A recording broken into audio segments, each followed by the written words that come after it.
If you like the story, you can support the author on Patreon. Link is in the description.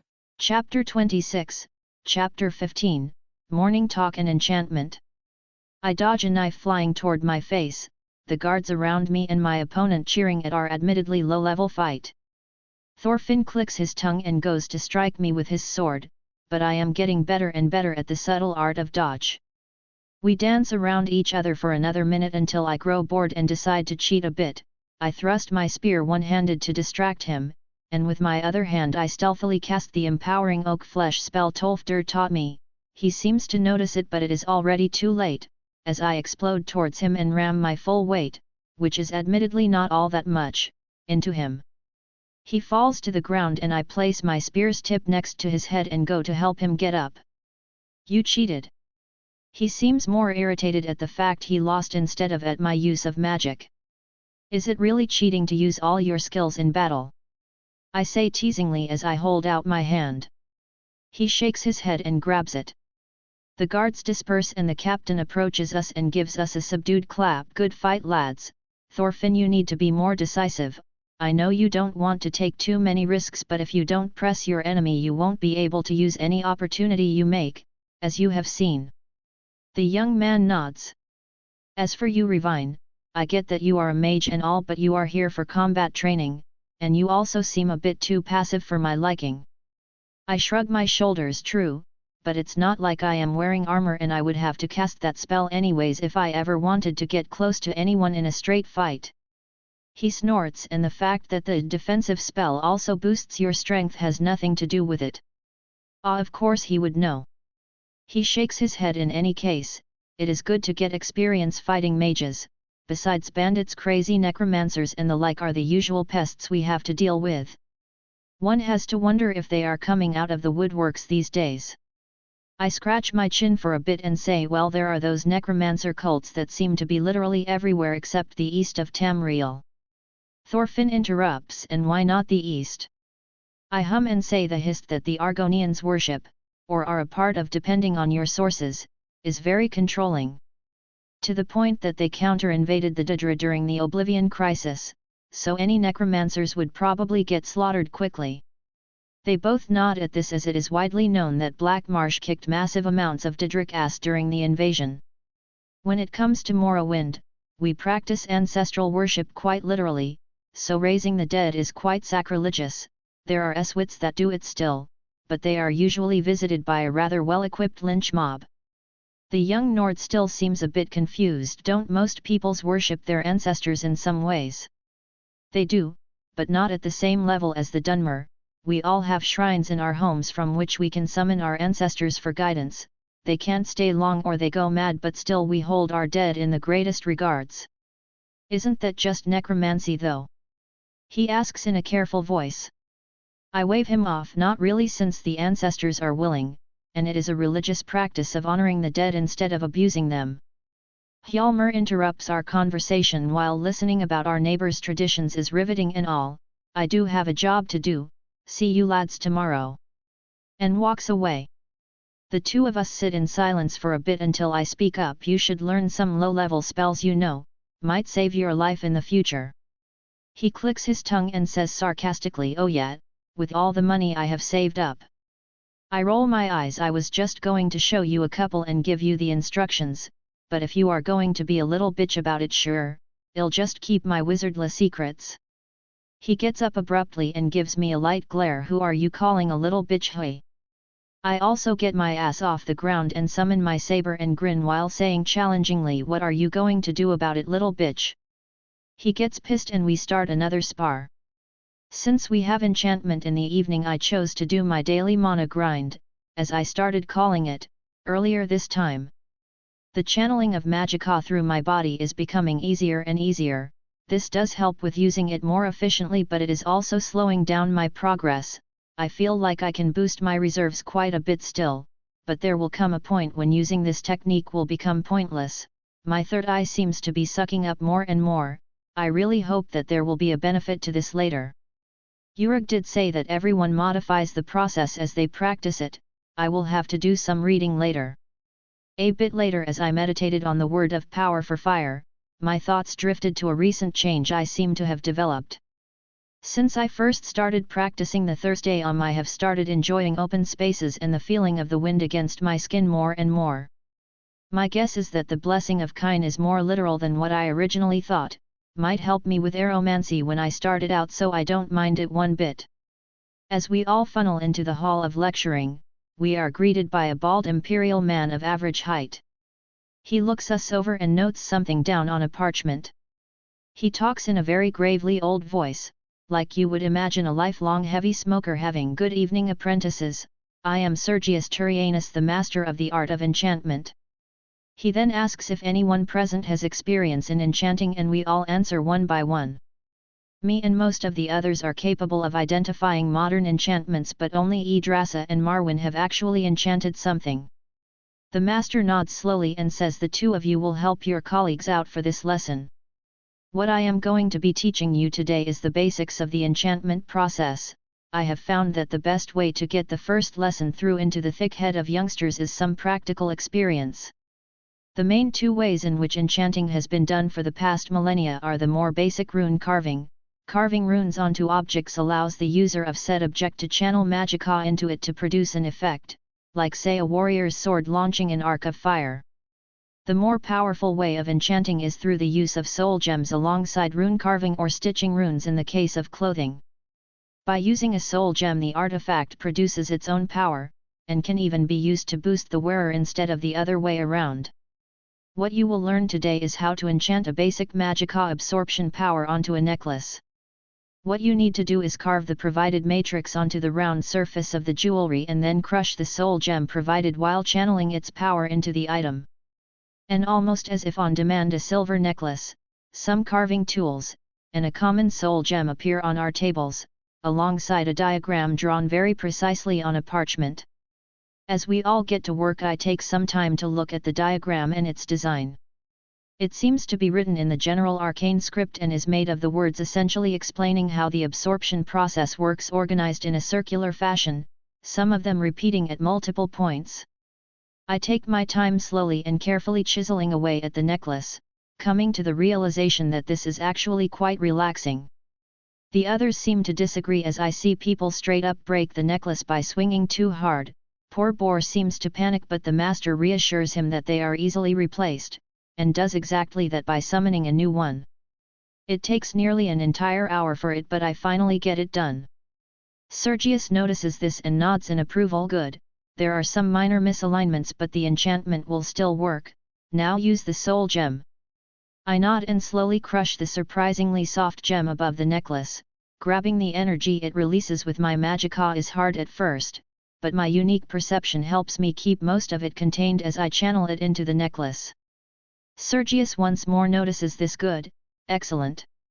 You kept most of the gem's power and your channeling is very precise. Keep going, it will finish soon. I do as I am instructed and focus on pushing the rest of the soul's power into the now glowing necklace.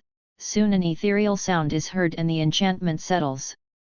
The master seems happy at my success. Most promising indeed. You may keep this necklace. I would hate for such a good seed to die to a random spell. Magic shield get. I smile as I thank the old man and he goes to look at the other students' work. Most of them are still stuck at the carving bit, and I do notice Morrigan giving me an annoyed pout while sitting in front of a butchered pile of silver. I chuckle as I go to help her out. This enchantment business might actually be quite fun. Chapter 27, Chapter 16, Choosing Schools and Visiting the Staff Maker. The rest of the week passed in relative peace.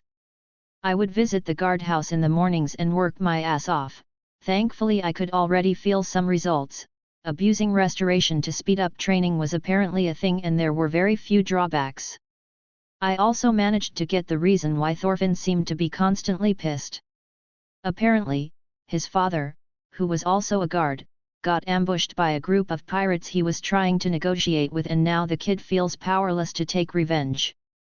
Hopefully we will hunt the bastards down, as if I needed any reason beyond looting the shit out of them. Within the college, all of us got into a kind of routine. The more combative among us would spend some time dueling or practicing every day, while the more creative were constantly trying to get better at their desired skill. Well, everyone had a routine except Tiberius. The man was constantly trying to find any way to increase his magica capacity in anticipation of his glorious legion, as he called it. I also spent a bit of time every evening meditating on the Thursday. My progress was minuscule, but it was there, and the whole meditation part of it was getting more and more relaxing, which helped me with the stress of constant study and training. Finally, Frida's Friday arrived, and we were going to choose the 3 schools we would study for the first year. Everyone was a bit dissatisfied by the limitation, but the Archmage was apparently very adamant about this, so we could only accept it. While understanding why it was in place, I was also irritated by the limitation. There were many things I wanted to learn, but realistically I knew that it would take maybe a month to burn myself out by studying everything. After pondering this for some time, I chose to focus on doing my damn best to survive. The more complex and esoteric schools can come later. Well, I at least thought so at first, but remembering the ease with which I managed to enchant my necklace, I just had to choose enchanting as one of my schools. As for the others, illusion was a no-go. It would be useful and could help me avoid fights, but at my skill level it wouldn't be too helpful. It was always going to be a side thing for me. Mysticism was very interesting, and I could already see the mad shit I could potentially do with it. But I also know that truly understanding mysticism is a very time-consuming process and better left for when I have the luxury to study it patiently. Conjuration was absolutely busted from what I understood. Being able to summon a squad of magical monsters at a whim is definitely a very enticing idea. However, unfortunately, when I think of being powerful, I imagine personal power, and conjuring a bunch of minions while being a squishy weakling myself is just a massive turn-off for me. I had my flaming bird of death in any case, or was it life? Alchemy, while it could be interesting at point, was an instant rejection. I would probably be able to ignore the professor's bullshit for a couple of weeks maximum. While I did want to study restoration at first, with Scorch's help I could be more powerful in using it. I realized that it would also be a very time-consuming thing to study. Currently, I have enough skills with restoration and alchemy to keep myself from dying like an idiot, so restoration is also getting delayed, unfortunately. Alteration is a definitive yes. The defensive spells and general buffs are the perfect addition to any kind of battle strategy I am used to, and Tolfder also mentioned that he would be teaching us how to use alteration to mold metal for our enchanting if anyone was interested, after hearing that it wasn't really a choice anymore. And finally, destruction. While placing myself under Faraldaw's gentle care was not an attractive prospect, the school itself wasn't merely learning new spells and throwing them in a straight line. She would teach us battle tactics and how to fight other mages, and that was invaluable considering the turmoil that was going to hit the province. Besides, being a wizard without a fireball is just sad. I spent the rest of the day discussing the choices everyone made with my colleagues. Unsurprisingly, Morrigan went for the full moneymaker route, choosing alchemy, enchanting, and alteration, with everyone else also focusing mostly on their initial ambitions in coming here. The next morning after finishing my training, instead of heading back to the college, I started walking toward the Telvanni tower looming at the edge of town. We have finally decided to visit Yggdrasil's father's tower, mostly to check out the staves in my case, but visiting a massive mushroom was also a fun prospect. I met the two in front of the tower, apparently named Telmoban after the Master's clan. They were currently animatedly discussing something until they noticed me. Morrigan looked at me with a raised eyebrow. "Are you sure it is wise to go in just after you finished your training with the brutes?" I roll my eyes. "They have baths at the guardhouse. I am not an idiot."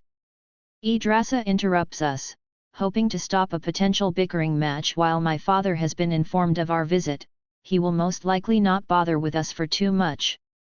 Our talk is interrupted by the annoyed and pompous voice of an old mare. "Oh, and why exactly would I not bother with interesting new visitors to my tower?"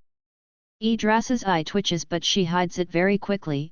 She turns toward the presumed Telvanni and introduces him to us. "Allow me to introduce my father, Duren Moban, master of the house Telvanni," and then speaks to him. "I thought you might be busy with another one of your retainers. I didn't want to disturb you," she says within a fake sweet voice. The old mare glares at her for a second, gives a fake cough, and completely ignores what was said. "Who have you brought to my home, daughter?"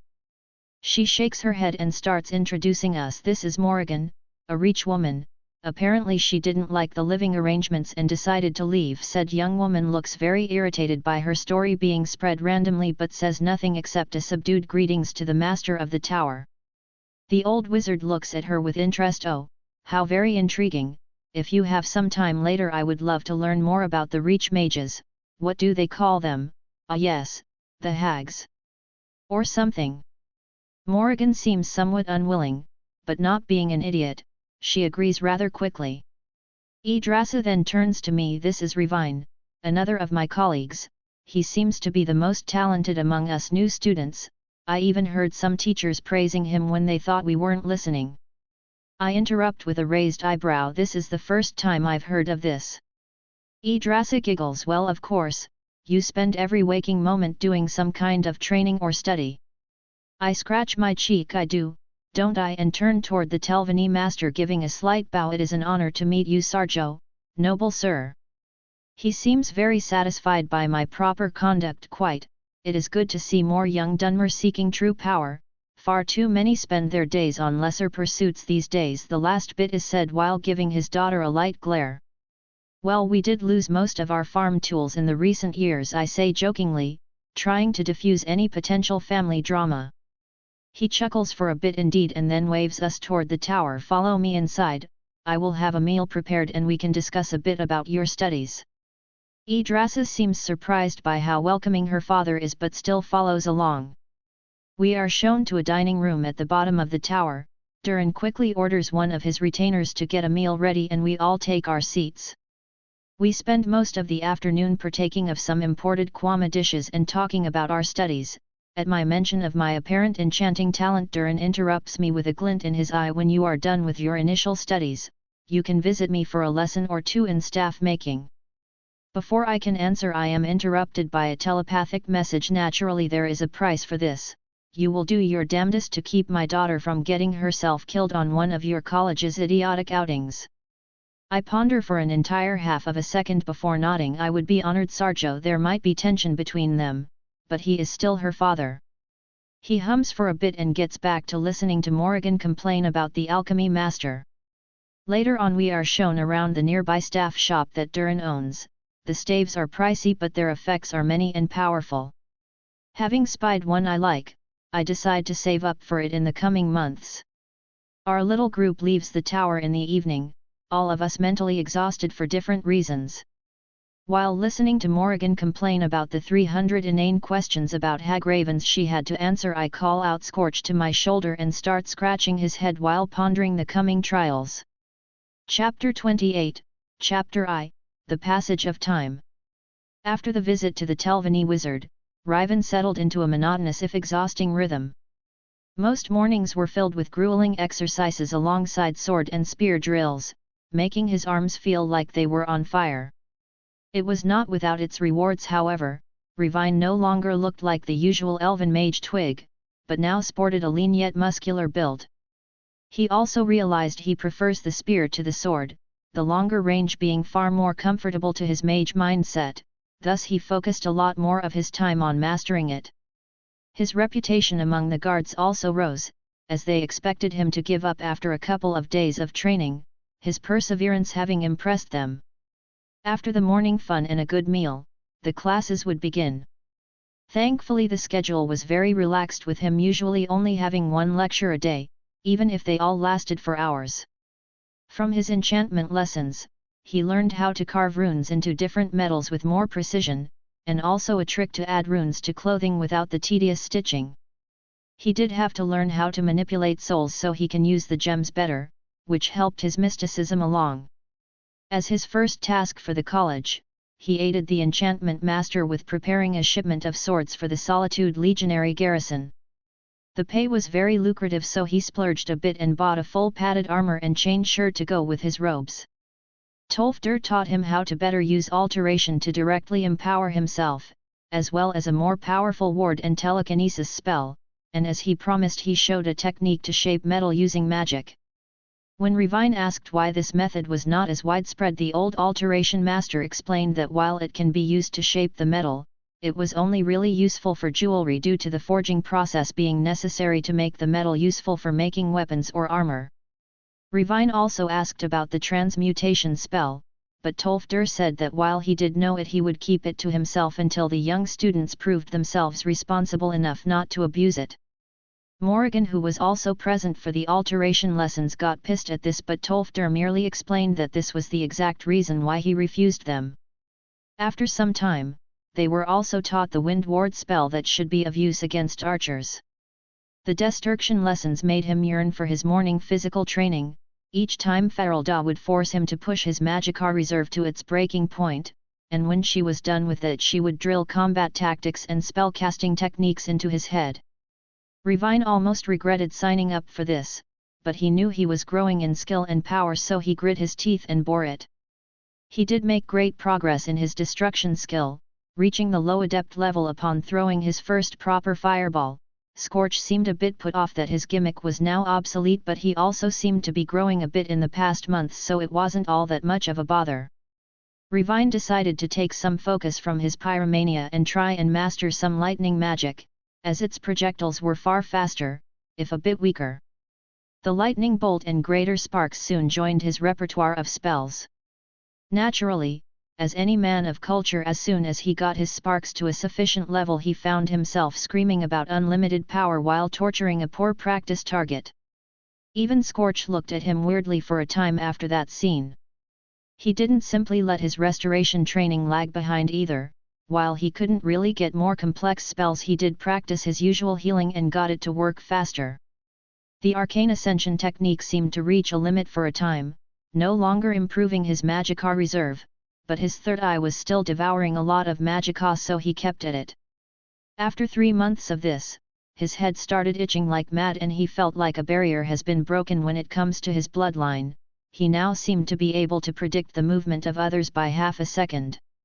When he asked Urug about where to go next with his exercise, the old orc first made him do it in front of him and with a surprised tone congratulated him on setting a record for mastering the technique by a large margin, which made him grin like a child.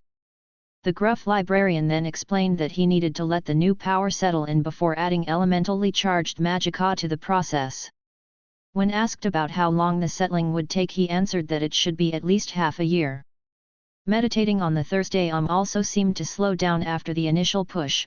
He did still progress enough to speak YOL instead of whispering it without knocking himself out, but shouting it without risk still seemed very far off. It was still a very relaxing process, and Revine found himself spending entire evenings just sitting on the college wall and enjoying the wind. Revine's colleagues were all progressing in their own studies.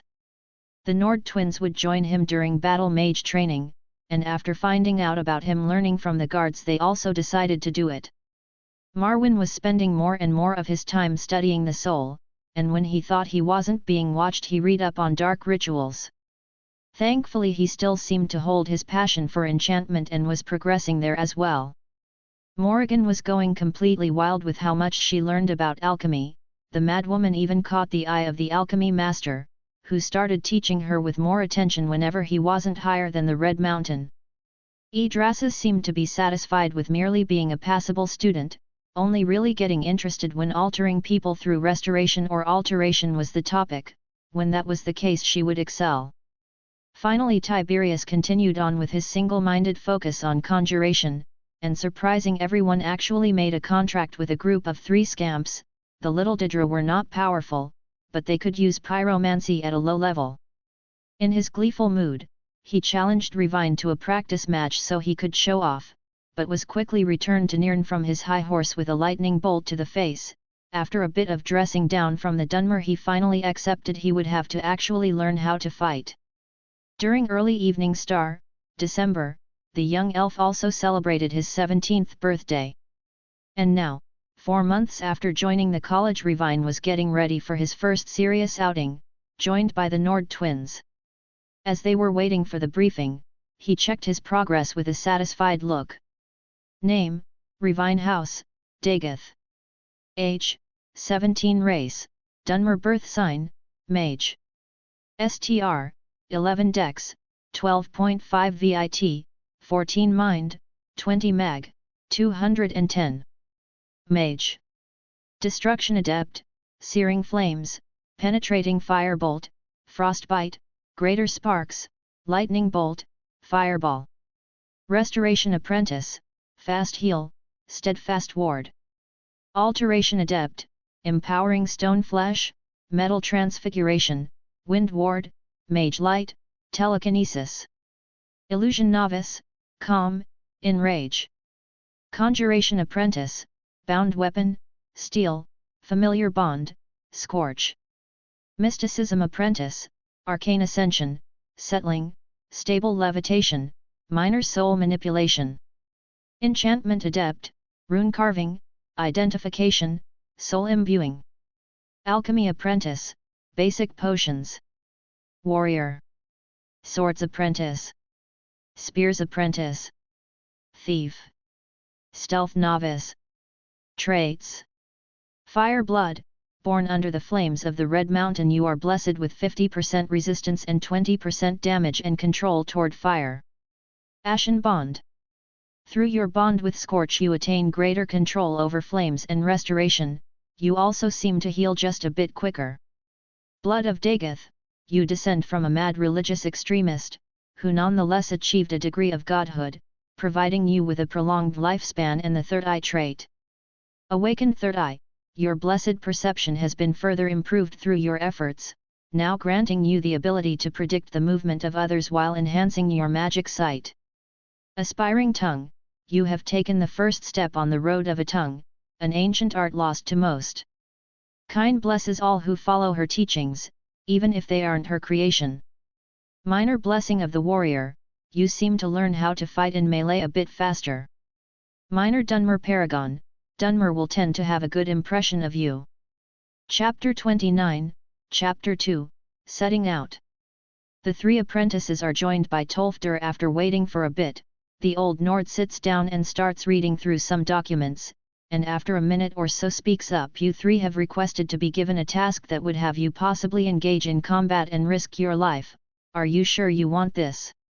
The three students nod seriously, and the old man sighs. Kids these days, no patience at all. Very well, there is one such request from the Jarl himself.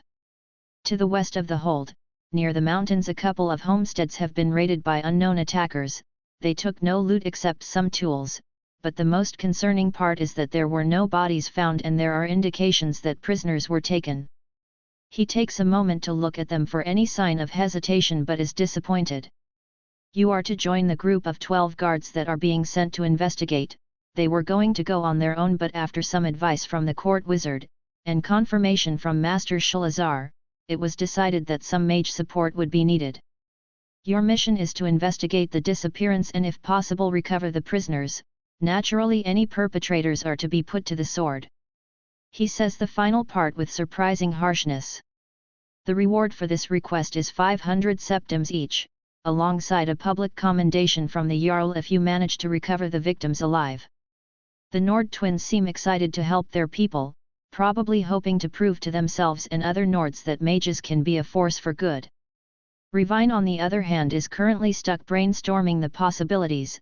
The only three conclusions he comes to are either bandit slavers, Falmer, or a Thalmor justiciar raid. The last one is soon crossed out as they are usually far more overt in their religious persecution. They like to make a point.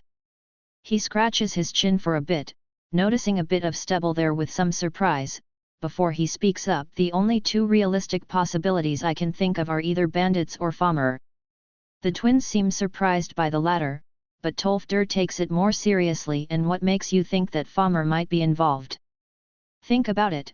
It is said that Black Reach is hidden somewhere beneath Mount Anther, and the only living inhabitants of Dwemer ruins are Falmer, who are known to take captives and brainwash them into slavery. Even Tolfdir shows open disgust at this. Indeed, what you say could be true, but we don't have the time to have Master Shalazar confirm it. All he did say was that mages would be needed. Revine nods and says we will need a lot of antidotes, provided to the guards as well if possible. I hope it's just bandits, but if we are to be facing Falmer we need to be ready for poison in large numbers. Boar asks, his voice skeptical. And how can you be so sure of this? The young elf shrugs. I am a massive nerd, what can I say? All them chuckle for a bit before Tolfdir turns serious again. I will inform Hjalmar to have his men carry antidotes and extra potions. As for the two of you, he turns to the twins, I hope your restoration lessons taught you how to neutralize poison, because if you get into a lair of Falmer, antidotes won't be enough. The two nod with some confidence. Good, I want all of you to stock up on some other potions as well. Remember to not save them and use them whenever you feel like you might need them. Your life is far more valuable than some ingredients. He turns back to the elf. Now Revine, I am sure you already know this, but Falmer are known to be vulnerable to fire. I want you to abuse this and make sure you all come back alive. Revine gives a reassuring nod. Of course, I will not allow any of the blind Enwas to kill my friends, avoiding any mention of how the guards were completely ignored in the equation by the both of them. Tholfdir seems satisfied with this and gives them each the documents to present to the guards and wishes them good luck before leaving them to plan. Looking over his colleagues, Revine asks about their equipment and defensive spells. Thankfully both of them are from a warrior clan and came to the college with some medium armor, alongside basic weapon training. They both chose the destruction, restoration, and alteration combination that they were already planning on. Having been tutored in the basic spells since young, they were already sufficiently competent at them. They weren't at Revine's level with destruction and alteration, but the Dunmer was blatantly cheating every moment he could, so that wasn't surprising.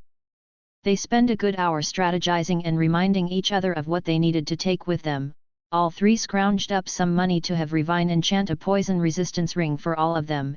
Even if they didn't get to fight Falmer, these rings will always be handy. Revine spent the evening with Master Sergius doing his best to make the rings as strong as possible.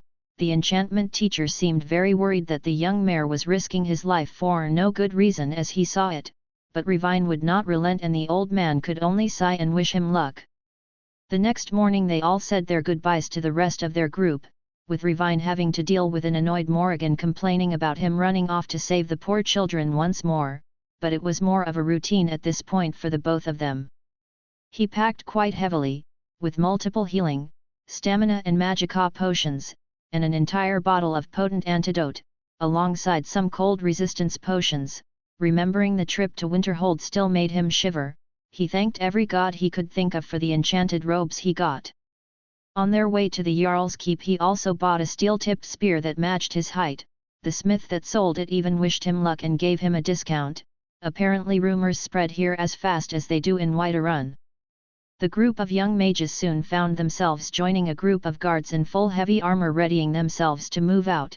They were all recognized from their training sessions and were welcomed to the group.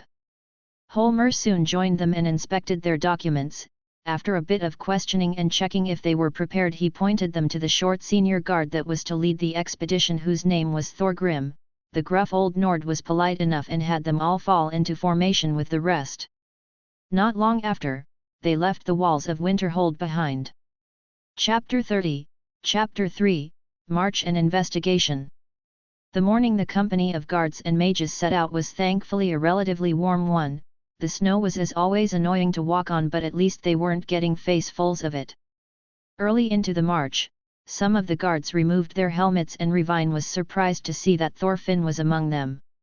He noticed that the young man is nervous, so he decided to fuck with him for a bit to help him ease his nerves. Didn't know you would be joining us. Since when do the holds send little boys into battle? He teased his friend. Thorfinn grew red in the face. I am old enough to fight. Sure you are. Revine gave him a mocking smile. Can you even hold that shield for more than a minute? I remember you using that tiny toothpick in your offhand when we sparred. The nearby guards snorted or chuckled. I swear to shore, Revine, I will kick your shit in. The young man really did look like he was about to start kicking, but they were interrupted by Thorgrim's gruff voice. All right kiddies, keep it in your pants. Who then turned to Revine. You, elf boy, said Elf, raising an eyebrow. The captain said there was some reason or another for us to lug so much damn antidote with us, said you would explain. So nice of him to volunteer me. Revine said in a sarcastic voice before starting his explanation. There is a good chance we will be fighting Falmer. They are known to use poison and are usually accompanied by massive poison bugs. The senior guard seemed unsurprised, likely asking for the benefit of his subordinates, one of whom couldn't help but ask Falmer, "Is that some kind of weird elf?" Revine lightly facepalmed. "Really?" Some of the guards were laughing at their confused friend, but a larger number shared the confusion. The young elf sighed. "Before your people came to Skyrim, the dominant race was the Falmer or Snow Elves, a bunch of Oriel worshippers, or Akatosh as humans know him." Before he could be interrupted by an outraged guard, he continued, "No, I do not care that you think they are not the same, and neither do the Dre. Let me continue before I sick my bird on you." Seeing the rather large smoldering hawk appear on the elf's shoulder, the guard wisely shut up, much to the amusement of his comrades. Cough. "Where was I? Ah yes. It is not known who started the conflict, but long story short, the Nords under Isgramor brought the Falmer to near extinction. The defeated elves sought refuge with their underground cousins, the Dwemer, who being completely ruthless bastards enslaved and blinded them. Fast forward a couple of eras and the Falmer are now degenerated to the point of being blind, slightly magical goblins." The curious guard seemed to regret his question, appearing queasy. Even those who already knew the story were uncomfortable. One of the other guards soon asked, "And what about the prisoners? If, as you say, they are basically goblins, does that mean they ate them all or something?" Revine shakes his head. "No, it is far worse. They are known to brainwash and enslave their prisoners. I don't know how they do it, but somehow they make them fanatical servants after some time." Everyone present suddenly turns serious, with the senior guard saying in a steely tone, "Well then boys, we better get moving, closest homestead is half a day away, hop to it."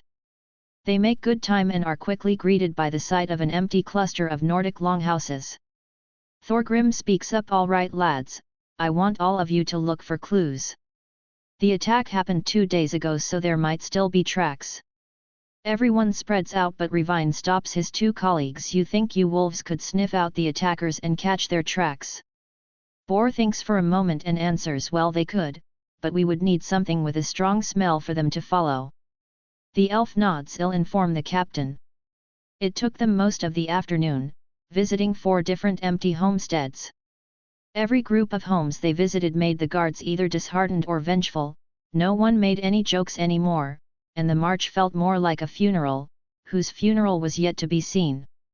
Thankfully, on the ground near the 4th site they found the remnants of a skirmish with some small humanoid tracks and a severed ear.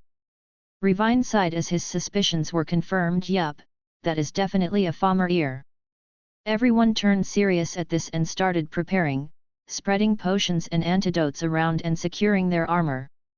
Boar and Brienne got to work having their wolves remember the ear's scent. Revine was left alone with his thoughts for a moment. It is very odd for Falmer to raid in such large numbers. They usually only grab a couple of people and are rarely so overt.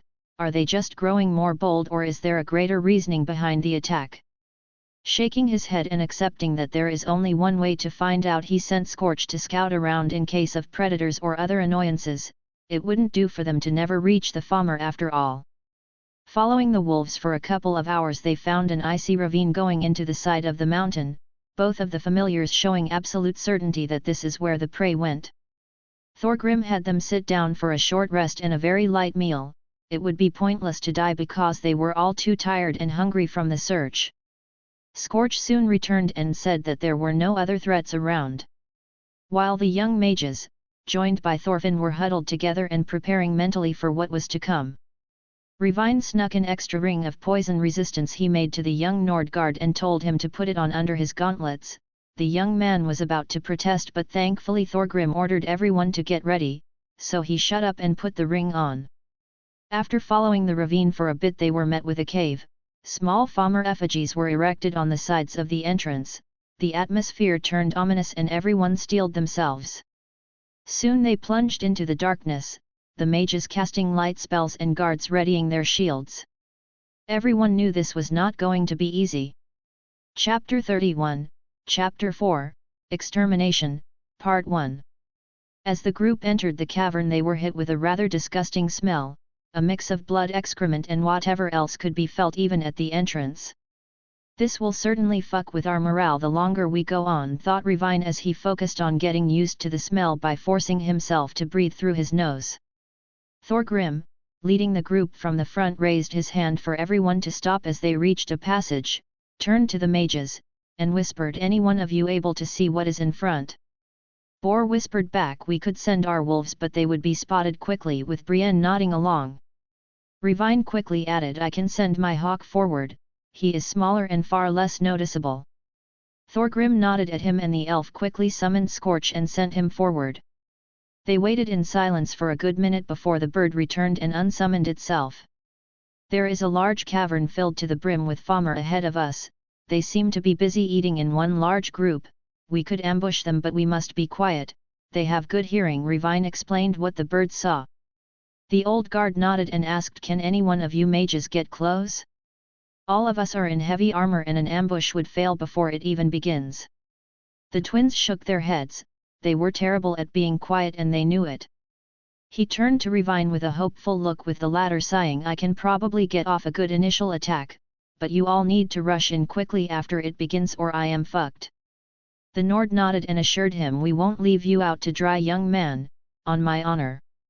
Revine prepared himself mentally and headed toward the chamber, quickly turning to the guards and whispering, "You saw nothing," and casting a levitation. Everyone gawked at him as he flew up into the air and entered the large cave section.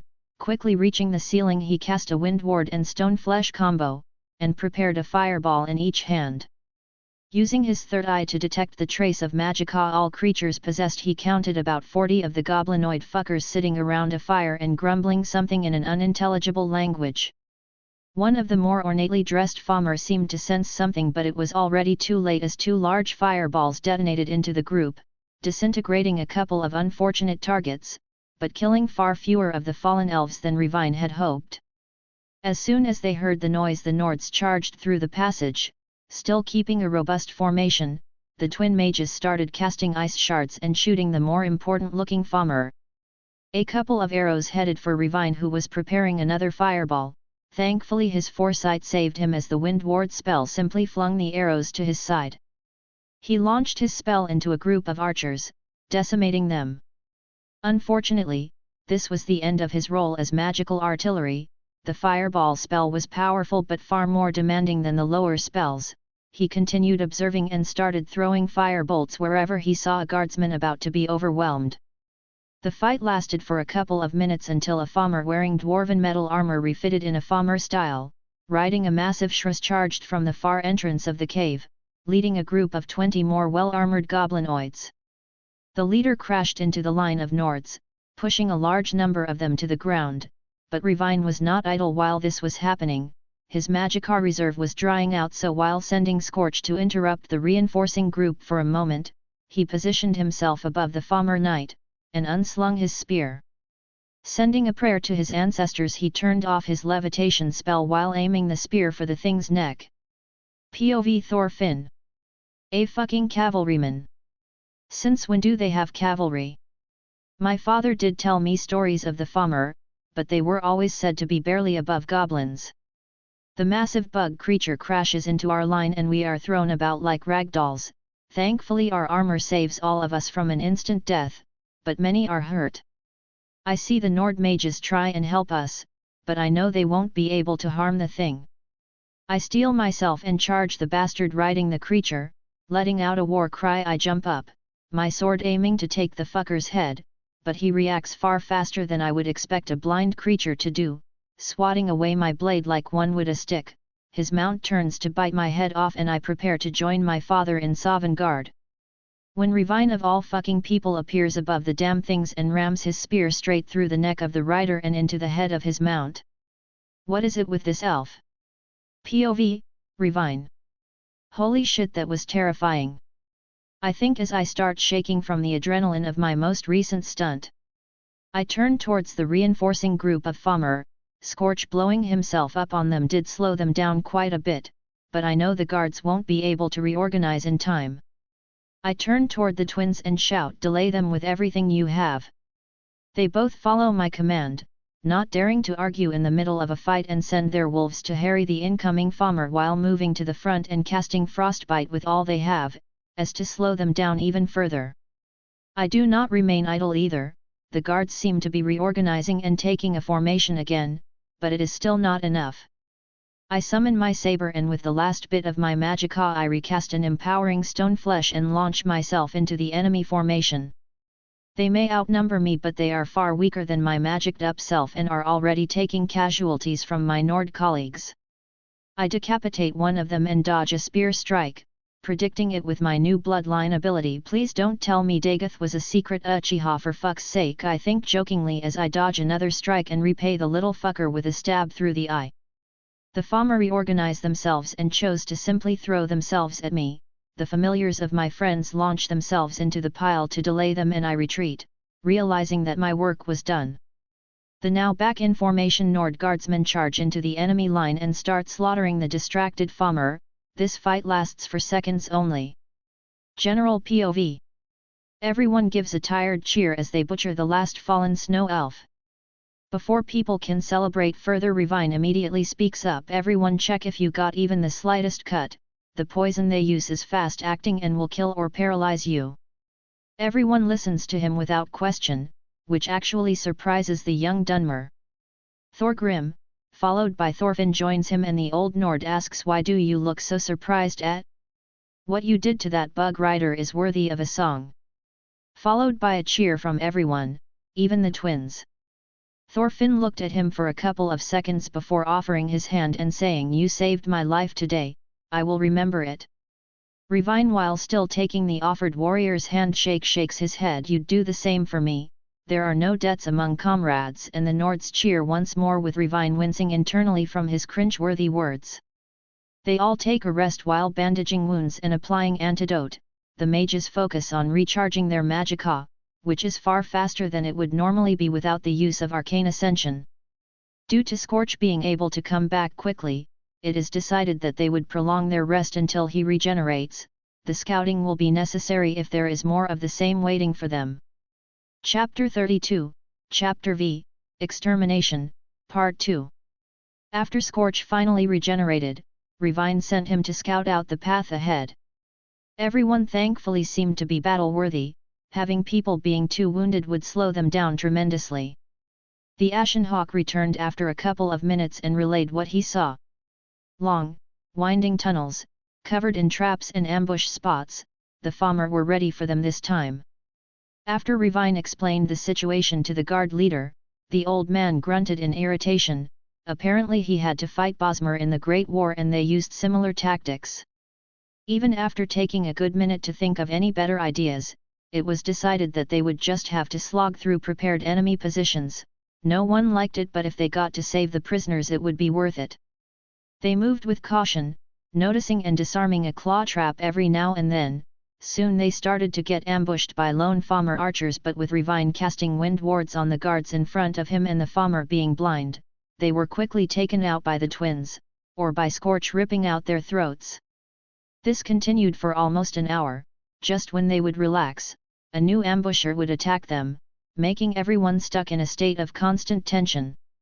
Finally, they reached a new chamber, and if not for the small village's worth of Falmer arrayed in front of them, they would have thought the underground river surrounded by glowing mushrooms and chitinous buildings to be breathtaking.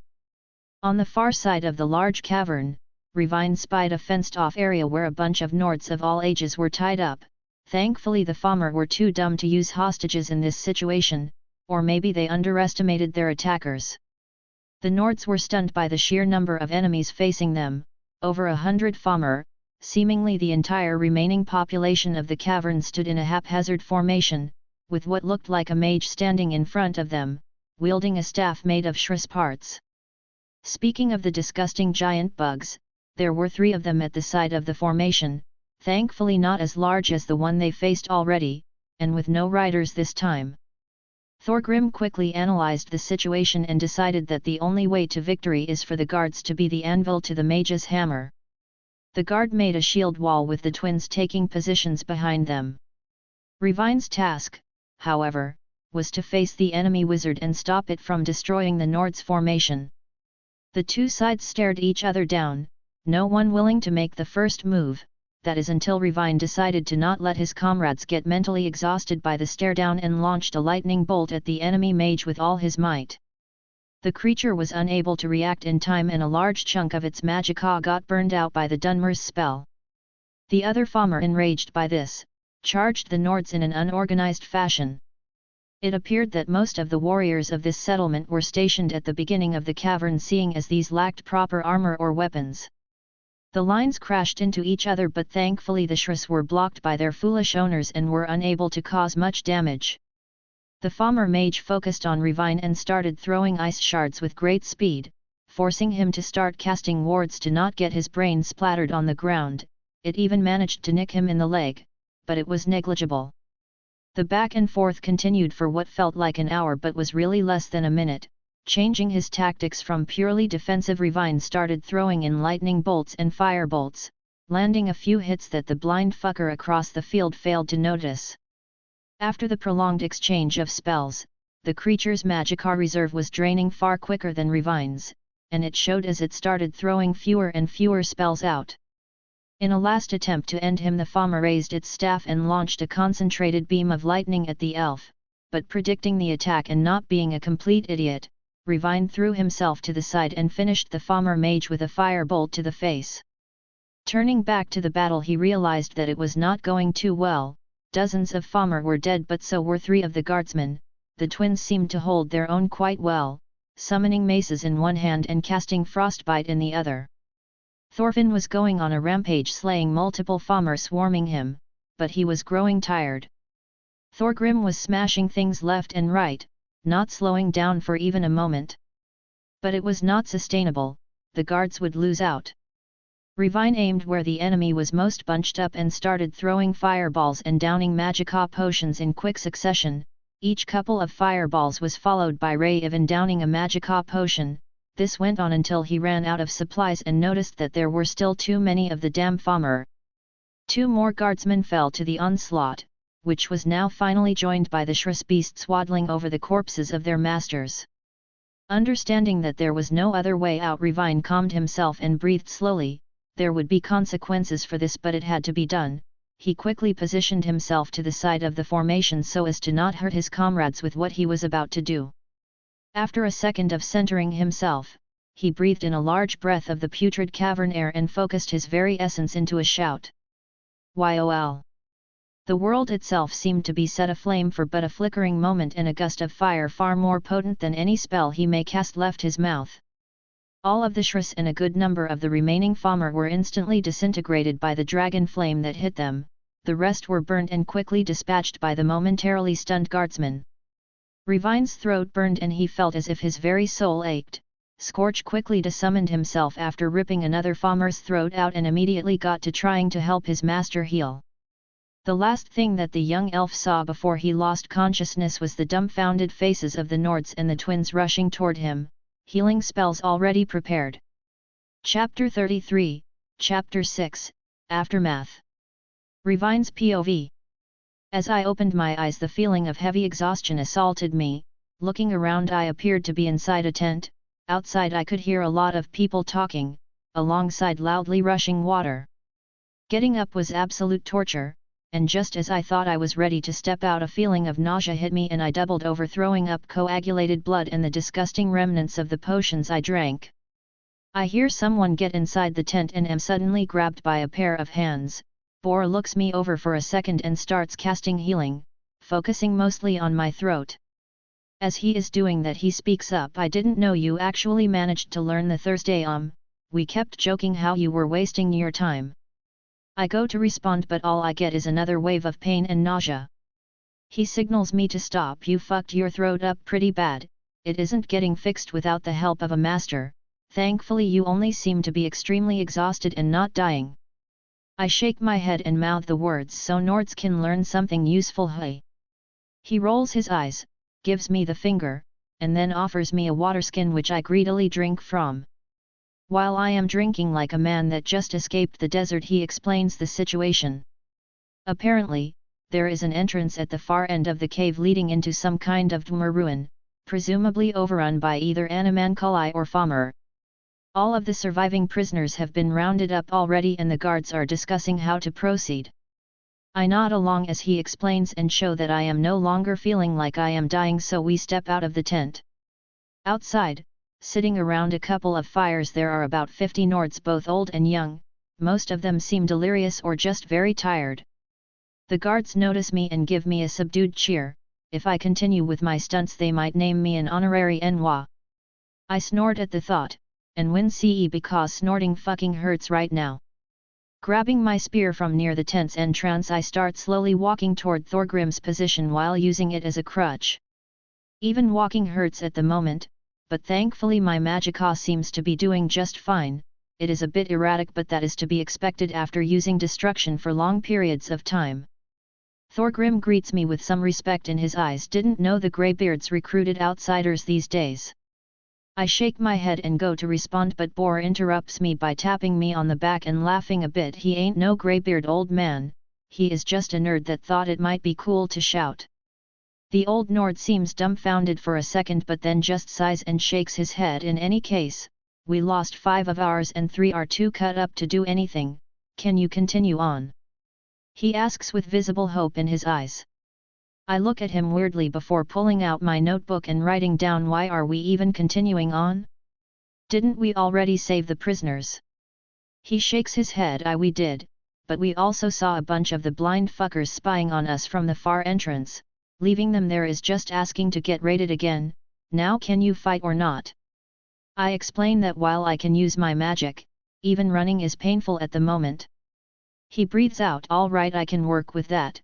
I've already sent 2 of my boys with this one's sister. He points at Bor to call for reinforcements and someone to help the prisoners.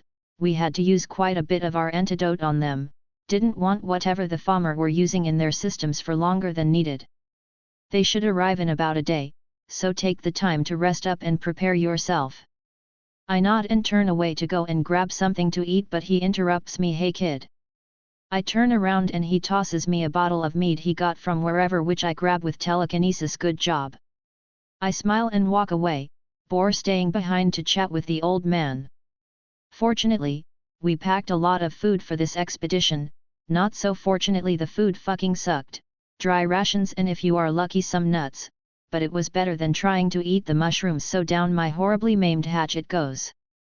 Scorch appears next to me without any of my input and sits down on my shoulder while chirping some kind of happy tune he learned somewhere. It is relaxing. I doze off and try to remember the feeling I had while truly using the Thursday for the first time. It was something so different from anything I have ever done that I find it hard to describe the feeling. The closest would be ordering something to happen with my very soul, but that doesn't do it justice. Thankfully my act of almost self-immolation came with its rewards. Novice tongue, you speak, the world hears, you'll. Blessing of kine, you heal faster, the wines accept you as their own. The traits seem to have split, seeing as being a tongue is now a school of magic. Also it appears I needed to actually push myself to unlock the power of the voice. Meditation is cool and all, but I now finally understand why it takes the greybeards decades to become decent tongues. Dumbasses are never challenged, so they stagnate. Well, they are pacifists, so good on them, I guess. My musing is interrupted by Thorfinn sitting next to me and offering a roast, whatever it is. Deciding to not think too deeply, I toss my dry ration back into its bag and take a bite. Tastes like chicken.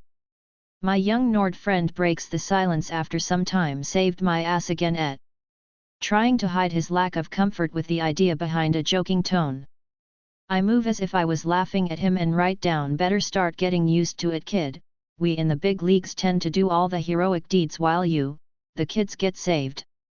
He rolls his eyes and asks with some irritation, how do you get so strong? What do you have that I don't?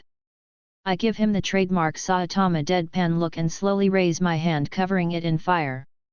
We are both silent for a bit until he facepalms and mutters, okay, I am going to go end myself, be right back. I interrupt him and write down, still sure you don't want me to show you some spells? We do have a day to waste.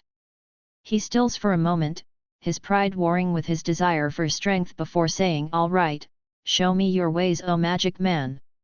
I go to laugh, but all I get out is a cough.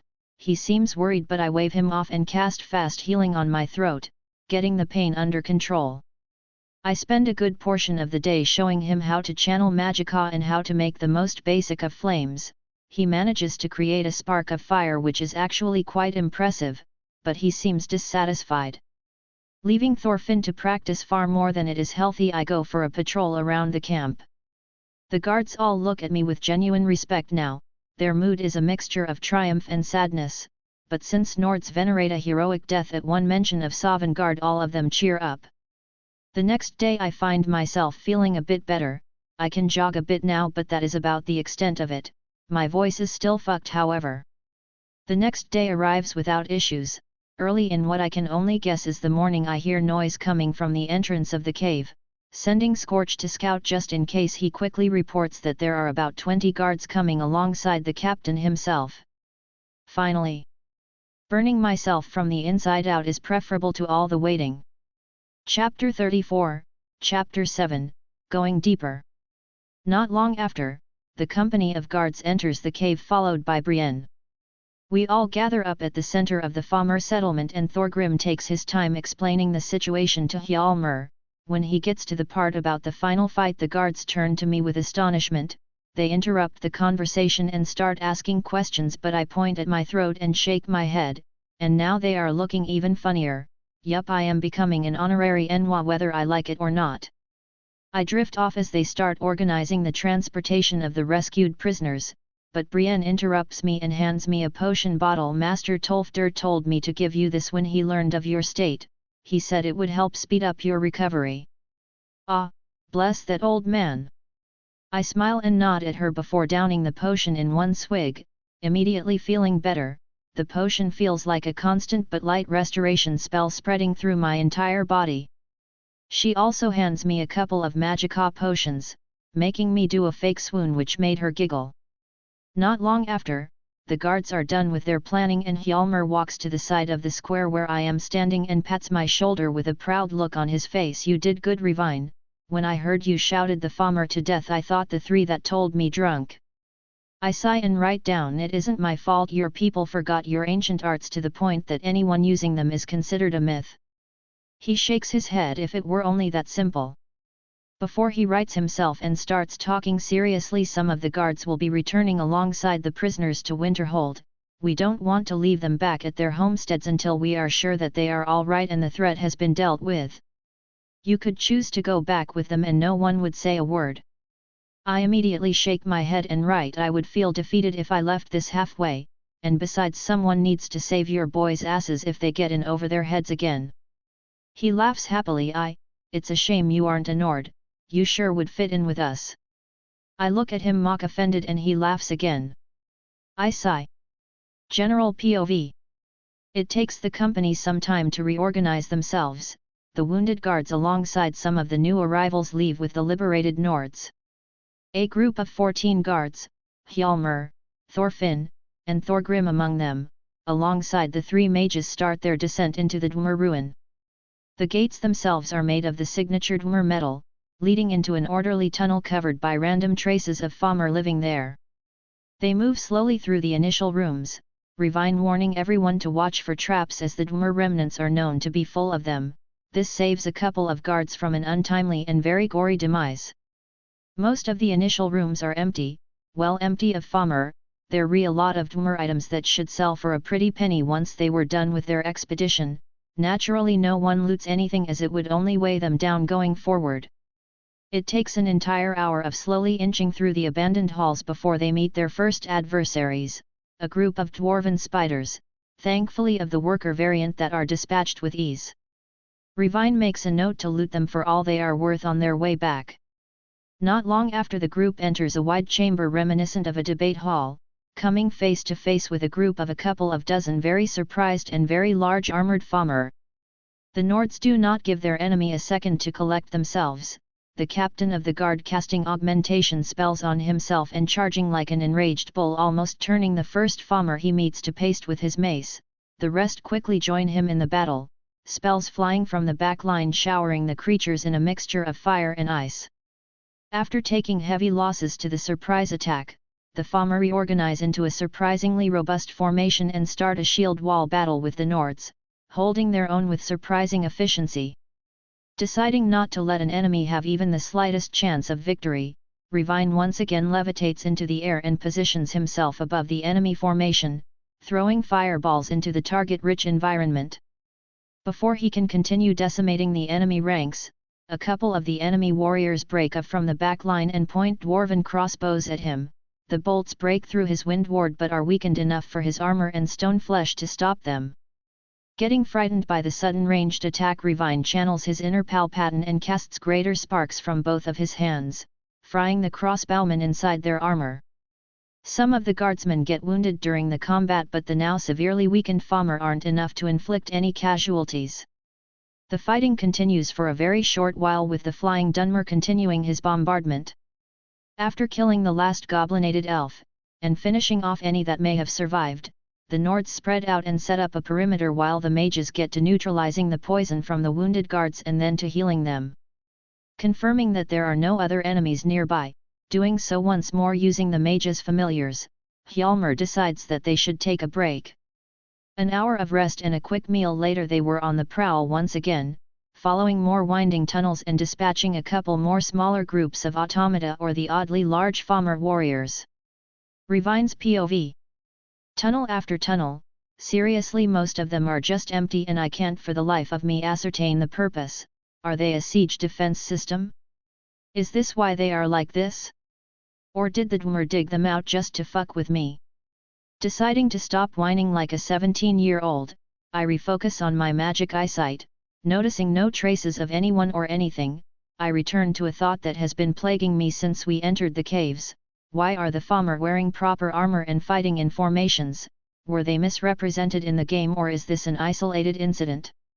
I have doubts that the elves who degenerated to the point of their souls turning into white ones are capable of returning to any kind of former glory on their own, which has a lot of uncomfortable implications. My thoughts are interrupted by a large gate now blocking our way. There was no locking mechanism, but opening them is sure to alert whatever is on the other side.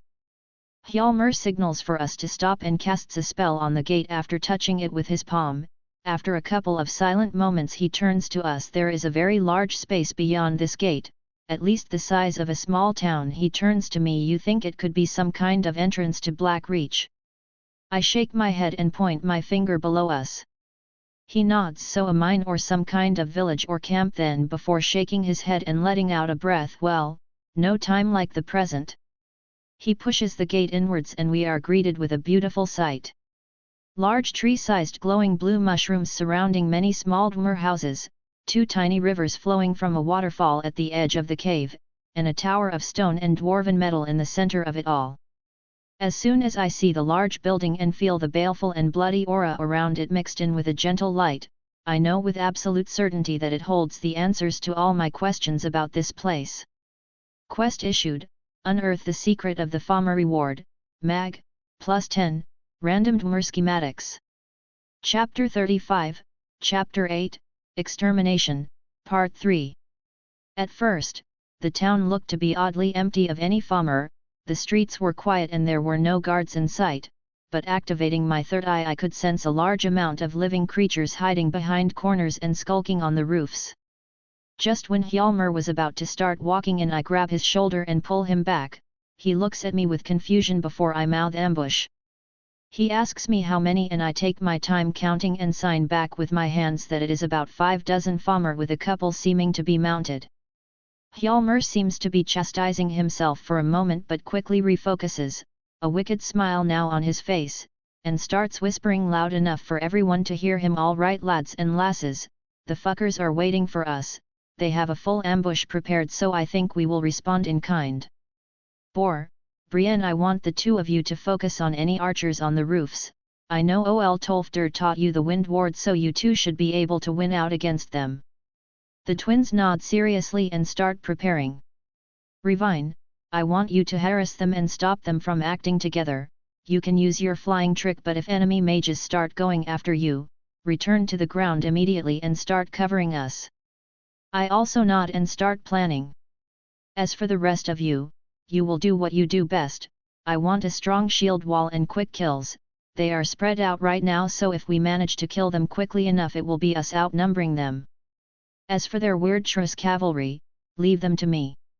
The guards salute and we all take our positions, the mages casting augmentation spells on themselves, the guards checking their weapons and armor one last time, and I start levitating into the air. What does surprise me is Falmer throwing down green runic traps in front of the largest enemy positions and then casting ebony flesh on himself.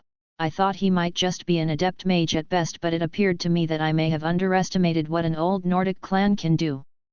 Some of the Falmer seemed to get agitated and I saw a couple of heads peeking over the roofs, so did my college friends evidently, as an ice shard lodged itself into the closest snow elf's eye. As soon as this happened all hell broke loose, as we heard shouting from every direction in front of us. Groups of large Falmer wearing Dwemer armor started leaving their hiding spots. They were just about to get into formation, but some of the groups were suddenly caught in a blast of green and paralyzed. The Nords took this opportunity and charged into the enemy closest to them. A group of 3 Shriss riders emerge from behind a house to the side of our formation but are noticed by Falmer, who explodes in a burst of speed and rams into the first rider like a truck, flattening it and its mount. The 2 others try and use the death of their companion to flank him, but the captain simply turns to the next closest rider, and they both soon share the fate of their comrade. While our ground forces butcher the enemy, I go about my task harassing their backlands. Many Falmer heads are exploded with a firebolt, treating their armor as a mere suggestion. When enemy crossbowmen try and take me out, their only reward is a lightning bolt to the mouth. Unfortunately, the pale goblins aren't complete idiots. 2 Falmer dressed in robes, wielding Shriskiden staves emerge from the bottom of the tower and start targeting me with ice spells. As I was ordered, I return to the ground and focus on protecting my comrades from enemy fire with my wards. Noticing my predicament, Brienne stops targeting the mostly dead crossbowmen on the roofs and starts firing back at the mages. The one dressed in less ornate robes falls after some exchanges, but the presumed elder mage suddenly throws a telekinetic push at us, throwing Brienne to the ground and only staggering me because my necklace absorbed some of the magic. Thanks to my perception, I managed to evade an ice spear aimed at my face. I quickly start throwing spells back at the enemy mage and send Scorch to distract him with sudden attacks. Brienne appears to have been knocked out, so it's just me and the ugly-ass blind cunt in front of the tower. The Falmer's defenses are very robust, seemingly being very proficient at wards, so none of my spells seem to even phase it. Drinking a potion of magicka, I decide to change my tactics. While casting a couple of fireballs to its sides to distract it and sending Scorch to get into its face, I unsling my spear and start spinning it in place with my telekinesis, using what little control over wind I have to speed it up. The Falmer mage quickly dispatches my feathery friend, but that was all the time I needed. I launch another lightning bolt at my opponent, forcing it to block with another ward, and at the same moment I overcharge my telekinesis and launch my spear for its head. It tries to block with a ward on instinct, but most wards are made to block magic, not material items, and the spear breaks through it immediately, impaling the Falmer mage in the throat. The tough motherfucker still seems to survive my attack, but I give it no time to recover, throwing lightning bolt after lightning bolt at its twitching body. Soon the last bit of life leaves the creature and I turn back to rejoin the battle. I quickly check on Brienne and cast a fast healing spell. When I notice her bleeding a bit from the back of her head, she will survive with no issues, but it will hurt like a bitch when she wakes up. Falmer is still going berserk in the enemy lines, flattening the poor things like they were snowmen instead of snow elves. The guards themselves seem to have taken no casualties and are methodically cutting down the disorganized enemy warriors. Bor is blasting any enemy that tries to flank the guards with his ice magic, and when someone tries to end him, his wolf familiar kindly explains that that is not an acceptable outcome by ripping them to shreds. I levitate once again, this time not harassed by any crossbow fire, and land behind the enemy formation, smiling wickedly with what must have been a very terrifying look in my eyes. I start channeling as much magicka as I can into my Scorching Flames spell, even turning them blue for a moment. The Falmer scream in incredible agony, but I don't let up. Stuck between a wall of Nords and a pyromaniac Dunmer mage, the degenerated elves stand no chance and are cut down. The Nords give a celebratory cheer, not one of them died during this battle, but to be fair we did have a walking ballistic missile in the form of the captain. I quickly wave to Boar and point to his sister. He rushes to her faster than I've ever seen him move, but soon he lets out a relieved breath, thanking me for looking out for her. The guards get to the grim business of finishing off any wounded Falmer, and we all take our time checking for any traps or additional ambushes. Soon we are ransacking the houses in case there is any Falmer still hiding. We do find some very young ones, but Falmer sends all of us out of that house and I prefer not to think about what he did next. After spamming healing spells and using the potion Tolfder sent me, my voice seems to be recovering slightly. I can now talk with some difficulty and sound like a lifelong chain smoker. As I am recovering my spear from the dead Falmer mage, I notice a ring of health on one of its fingers and a scroll tied to its belt. I put on the ring, which gives me a pleasant feeling before receding, and take a look at the scroll. It seems to be a scroll of summoning for some kind of Daedric merchant. Definitely something to check out once we are out of this cave and back in a more comfortable setting. After a short rest, we all gather in front of the gates of the tower. Checking for any traps and finding none, we enter through the gate and get ready to finally end this. Chapter 36, Chapter 9, Storming of the Tower. The interior of the tower is far more ornately appointed than anything we saw on our way here. Over well-organized Dwarven furniture hang tapestries celebrating Oriel or showing some kind of ancient snow elf figure. Curious, almost as if a snow elf is trying to revive their race. But how would they have survived? I mutter. I receive a light smack to the head and turn to see Thorfinn, who whispers, "You can be a nerd later, focus on the mission." I glare at him for a moment, then grunt, accepting his point, and refocus on the path ahead. The further rooms at the bottom of the tower seem to have been the residence of the two Falmer magi we killed outside, filled with all manner of ingredients and even some enchanted items. I interrupt the group and scrounge through them, finding some more rings of health and stamina. The rest split them among themselves and we go on. Never know when a little bit of strength might come in handy. The stairs leading up are wide and clean, no traps either, but I guess no one wants to walk around traps in their own home. When we approach the entrance to the next room, I feel a large concentration of magicka on the other side. After my quick warning, everyone focuses, and those that can cast spells on themselves. As soon as we enter the second floor, which looked to be a temple, we are assaulted by a group of 10 far more elven-looking Falmer, still hunched and goblin-like but far taller, and these even had their eyes open. They wore white elven armor and wielded what looked to be enchanted weapons and shields marked with a golden sun. Behind them stood upright a Falmer wearing ornate robes marking him as a priest of Oriel, who immediately started casting restoration spells on his comrades, boosting their strength. He even shouted at us in broken Tamrielic, "Usurpers and murderers, you will pay in blood for your blasphemy." Everyone was stunned for a second and the Falmer crashed into the guards in front of me. The fighting was far more even this time, the Nords no longer having the advantage of size or equipment, and even more frustrating was the constant healing done by the enemy priest. Even as my colleagues and I started throwing spells into the enemy whenever we got the chance, their armor simply shrugged off our spells. We tried aiding the guards by providing our own healing and defensive spells, but we were not even close to good enough to provide combat healing. The pushing match went on for what felt like an eternity, both sides sustaining wounds but no casualties. After launching a firebolt that exploded harmlessly against a Falmer's helmet, I noticed the priest win CE from the light, giving me a devious idea. Gathering as much magicka as I could between my hands, I channeled the most basic alteration spell I knew, Candle Light. Soon an extremely bright light exploded from my hands, blinding everyone that looked even slightly in my direction. Every single Falmer screeched in pain and one even doubled over while vomiting.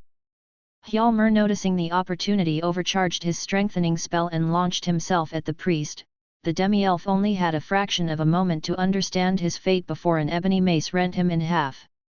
The Falmer soldiers didn't last long after that, some of them not even realizing when they died. Everyone looks more tired than when we killed off the far more numerous group downstairs. But before we can take a moment to recuperate, I hear Falmer speak up. Whatever is leading these Falmer already had enough time to prepare, we will advance slowly through the next floors. You lot that are wounded drink up, no point in saving the potions anymore. The wounded guards nod and pull out healing potions from somewhere in their armor. I hummed while thinking about why the leader didn't send these superior fighters when they noticed the fighting. Could it be they merely considered the lesser Falmer expendable? But that would be idiotic. If these joined the battle downstairs we would have been slaughtered. Maybe the leader is just retarded? I chuckle drily as we start ascending the stairs. The next floor looks like the living quarters of the temple guards, as I've started calling them in my mind. They look to be at the standard of civilized people. There are even some books. If they are written in Falmer the college will go wild over them, but I honestly doubt we are that lucky. The stairs go on for longer this time, for whatever reason the top is very separated from the rest. As we enter the next chamber said reason is made apparent. Butchered bodies of Falmer, Nords, and other elves are spread across different tables. There is a larger table at the center of the room covered in what looks like research notes. Some of the guards grow nauseous but barely manage to hold themselves together after Hjalmar gives them a hard look. There is one room left in front of us. I feel only two creatures on the other side. When Hjalmar pushes open the door we are greeted with a surprising sight. In the center of a richly appointed room stands a gaudily robed snow elf. Well, mostly snow elf, there are still traces of his obviously Falmer heritage showing on any visible parts of his body. He doesn't even turn toward us and is instead focused on the thing in front of him. On a wooden torture post lies an Altmer woman in Thalmer robes. The snow elf shouts at her, "Tell me the rest of your secrets, Altmer bitch. Or by Oriel I will rend your soul from your body." When he says this he shows her an empty black soul gem and speaks in a slightly calmer tone, which isn't saying much. "You will tell me how to revive my people fully now." A guard accidentally overturns a cup from a nearby table and the snow elf turns sharply in our direction. He seems completely caught off guard and looks at us bewildered. "How did you appear here? I told them not to let anyone in." I chuckle before anyone can answer. "Well, you see, when poke the Kwama hive too hard, its soldiers tend to rip you to shreds." He looks at me confused for a second before growing angry. "How dare a peasant like you talk to me like this?" And then as if a child was throwing a tantrum he shouts, "I am a king. A king. How dare you?" I look at him with a tired deadpan stare. If this was the evil mastermind we were hyping ourselves up for, I will shoot myself. Well, at least his idiocy will let us capture him easier. I prepare a telekinesis spell to knock him down, but before I even get the opportunity to cast the spell, the screeching snow elf is grabbed from behind by Thorfinn of all people, who then promptly slits his throat and throws him on the ground. Everyone looks at him like he grew a second head and he shrugs. "What? You were taking too long." Hjalmar gives him a look that sends shivers down everyone's spine. I face palm. Chapter 37, Chapter X, Conclusion. While Thorfinn was getting a dressing down from Hjalmar because he left the formation without orders, I walked toward the dead snow elf and the tortured Thalmer. She looks at me with relief in her eyes. "Ah, good, quickly release me from this, I have reports to make." She speaks as if talking to a servant. I blink before saying tiredly, "I know Altmer are cursed with a lesser int elect, but I will ignore your tone on account of you being delirious," and then completely ignore the fuming woman while rummaging through the documents I noticed on a nearby table. Finding an official letter with the symbol of Aldmeris beautifully drawn on it, I call Hjalmar over. The Nord captain walks away from the now pale and completely chastised Thorfinn and asks me what I want. I do not answer and simply open the letter and prepare to read, but am interrupted by the Altmer woman shouting, "Leave that alone. That is not for your kind to see." I sigh and turn to one of the guards. "Hey Garm, the prisoner seems like she is having an episode of insanity. Please put something in her mouth so she doesn't bite her tongue off." The guard gives me his most charming smile, but of course Revine, we wouldn't want our dear friends from Aldmeris to hurt themselves now, would we? Before walking over to the dead snow elf, taking off one of his socks. The Altmer's eyes widen and she starts shouting again, "Don't you dare, you Nord dog, I will ha." Her raving is interrupted by said sock being stuck in her mouth. I smile, "Ah, blessed silence," and everyone nearby shares an evil chuckle. Anyway, back to the letter. I open it, cough for a bit because my throat still hurts like a bitch, and start reading out loud. Justiciar Miriel, you are to use your new discoveries in restoration and alteration to advance the colony of Falmer in Tamriel. After the initial success you will start harassing the Nord settlements and destabilizing the region. Your ultimate goal is to weaken the entire province by growing an army far more agreeable to our rule. Lesser success is acceptable. You are permitted to conduct any and all research you might need to accomplish your task and will be provided with a guard of 4 warriors.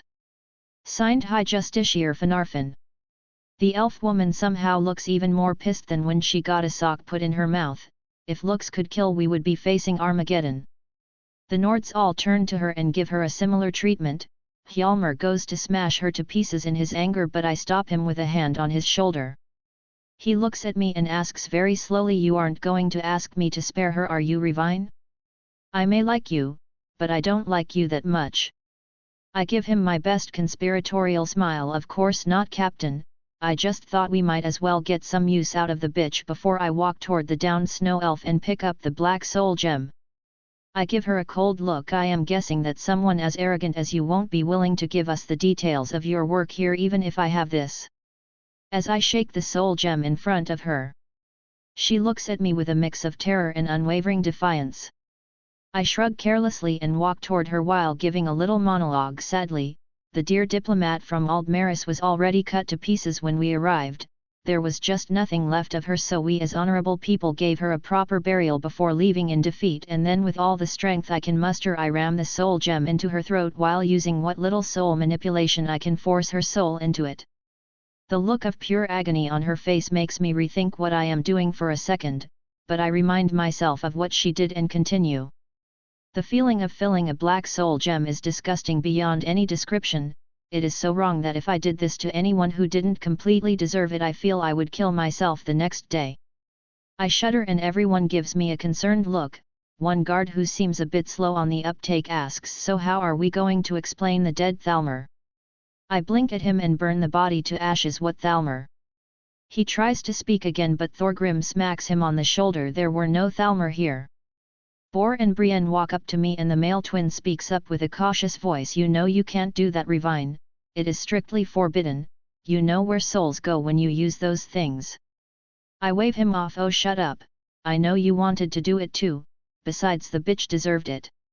He goes to speak again, but Brienne interrupts him. Let it go, Bor. We saw nothing and heard nothing, it isn't worth it. Besides, Revine isn't stupid enough to start collecting those disgusting things, is he? She turns to me with a surprisingly threatening smile. I shake my head, suppressing a shiver. Of course not, even filling this one felt awful. Yes, totally won't use it in the future to punish my enemies, not at all, ma'am. They seem to accept my answer and we go to ransack the place after we have confirmed that there were no more enemies around. As I am searching through the corpse-filled research room, I suddenly hear, "Quest complete." And trip on a couple of books. That is one way to give rewards, I guess. Flipping through the schematics I was satisfied with the surprisingly good reward. A way to make Dwarven spider workers and control them. It might seem like useless at first glance, but the money-making potential was immense. As I am reading through the research notes, I am surprised by the precision of the anatomical research conducted here. I guess it was the Falmer agent doing most of the work. For whatever reason I cannot imagine the Falmer being in any way effective, but when I found the bodies of 4 other Altmer ripped apart I started to doubt that. Then again, was the Falmer insane enough to use her own guards as subjects? No matter, the research notes are very valuable on their own. Unfortunately, the bloodline atavism process described here requires some very nasty sacrificial rituals that seem horribly inefficient, but at least it offers a base to work from. My reading session is interrupted by Thorgrim, who enters the room with some others. What you got there, Revine? Research notes on everything they did here. Thorgrim grabs a torch. Good, let's get rid of it. I look at him as if he was an idiot. This is too valuable to simply burn.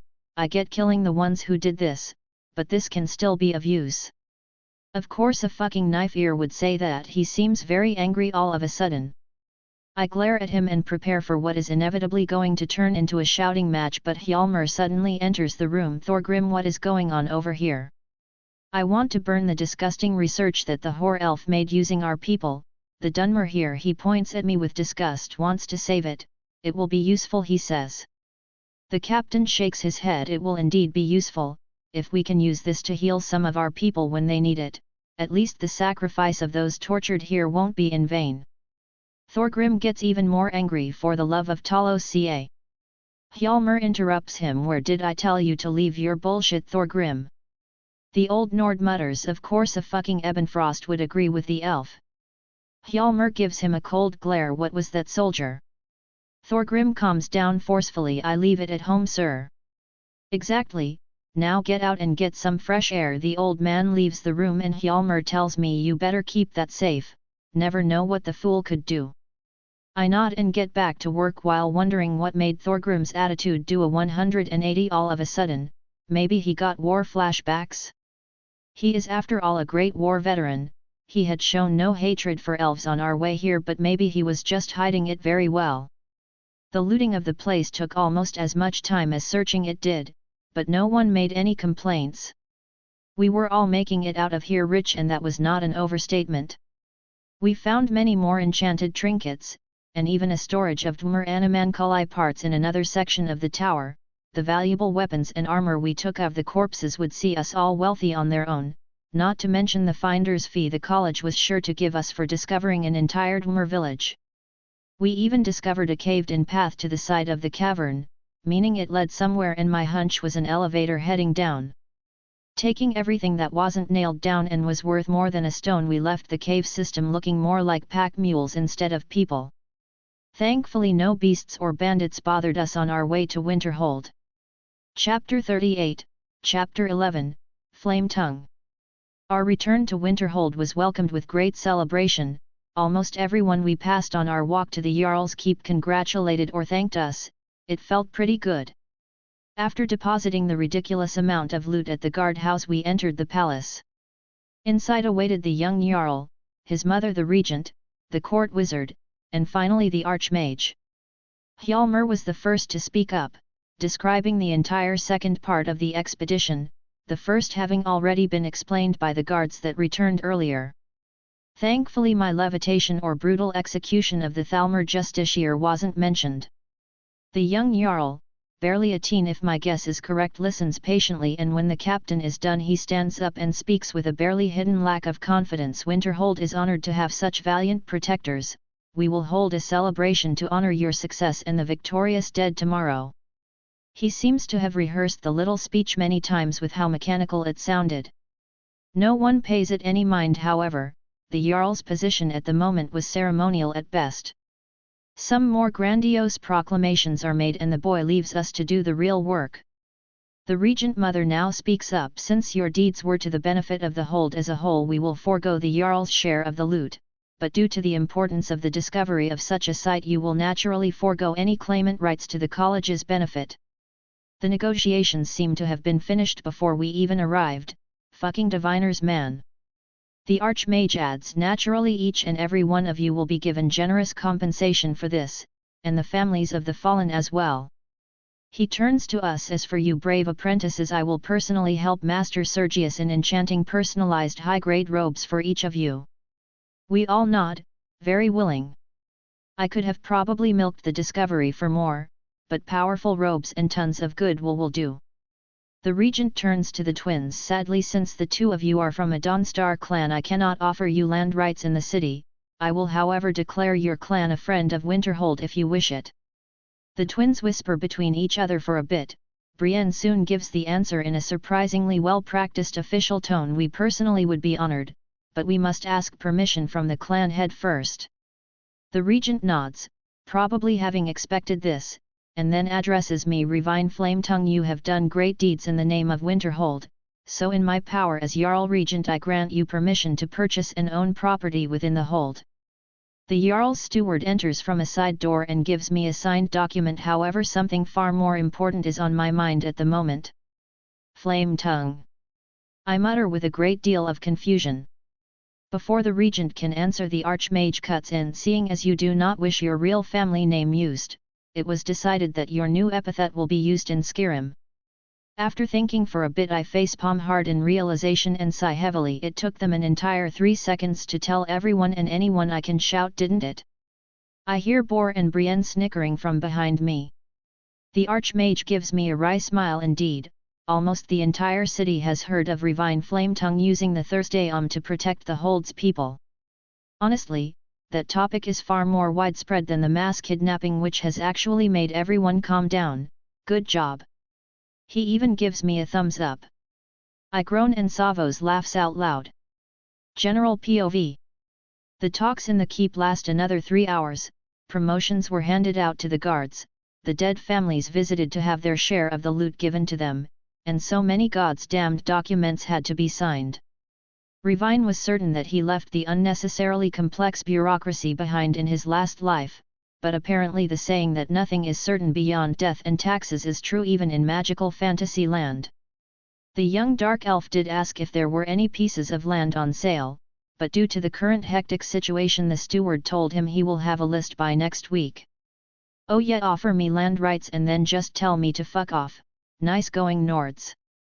He grumbles before leaving. The other 2 apprentices also left the keep with him while carrying the absolutely massive amount of loot they secured with them.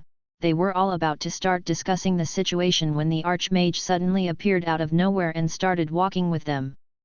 Brienne jumped in fright and the 2 male students didn't really know how to react, but thankfully the awkward atmosphere was broken when Savos spoke first. I left a simulacrum back in the keep. If you think listening to reports or signing documents ever gets more bearable, let me ruin that expectation for you. It gets worse. He groans, surprising the apprentices. Why not leave it to someone else then? Revine asks as if it were obvious. Savos sighs. I usually do, but this was too big for the Archmage not to show up, and I was in the middle of trying to summon a Daedroth when I got the news. Do you know how hard it is to summon those? Now I have to start over. He slumps his shoulders, almost looking like a kicked puppy. The students all share an incredulous look before shrugging. They walk for a bit until Revine speaks up again. So about those robes, can we choose the design or? Yes, just send the details as quickly as you can, we want to get them done quickly, Savos says with zero interest. Revine thinks for a bit and gets an idea. Actually, would it be possible to watch the process? The Archmage stops for a second and scratches his beard before saying with a look of faux cunning, certainly, if you explain how you can see magica, that is, giving the young Dunmer a wide smile. Bor mutters while punching his hand. Fucking knew it, with Brienne giggling at her twin. The young Dunmer on the other hand simply shrugs and says sure, not like I can teach it to anyone anyways. Savos waves that detail off. No matter, I am just curious about that specific bloodline. Who knows, I might even be able to replicate it with some effort. Revine is about to interject, but the older Dunmer merely laughs at his concerned look. Don't worry, I won't dissect you for your secrets. As I said, I am merely curious. Maybe, probably. I'll think on it. Revine knows the old man is just fucking with him, so he ignores it and they go on. As they continue walking, he asks the Archmage for some tips when it comes to arcane ascension. The older mare, after thinking for a bit, explains that while it is a gradual process, it can be sped up by using different reagents or items that are connected to the individual practicing. Savos surmised that someone of Revine's bloodline might benefit greatly from heartstones if they could actually get their hands on some. They soon arrive at the college gates, and after saying his goodbyes, the Archmage simply blinks out of their sight. The students get out of their stupor and head to the dormitory to finally get some proper rest. Vote. Chapter 39, Chapter 12, Celebration. Revine's POV. When I awoke the next day, everything ached. My body finally had a chance to relax, and the combined exhaustion of the days-long expedition hit me like a truck. Deciding to lie down for a bit longer, I checked my progress. Mag, 210 equals 225. STR, 11 equals 11.5. Dex, 12.5 equals 13. VIT, 14 equals 17. As expected, prolonged combat is a great workout. My magicka also got a good boost from the quest, the vitality though. It appears I underestimated just how powerful Kind's blessing really is. From what I remember in the lore, practicing the Thursday did bless one with good health and a strong life force, but this much of a boost is surprising. I am only 17 and can probably survive small truck hitting me. Shrug. Well, you won't hear me complaining. Deciding to finally stop procrastinating, I get up and get dressed. I now also have to take a moment to shave my stubble. Sure, I will grow a beard later, but the short uneven facial hair of a teen just makes one look unhygienic. Soon I leave my room with Scorch popping into existence on my shoulder.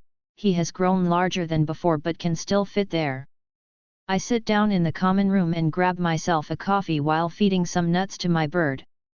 It appears I was the first to wake up, but the others start joining me not long after. Soon everyone is sitting around a table and discussing our experiences.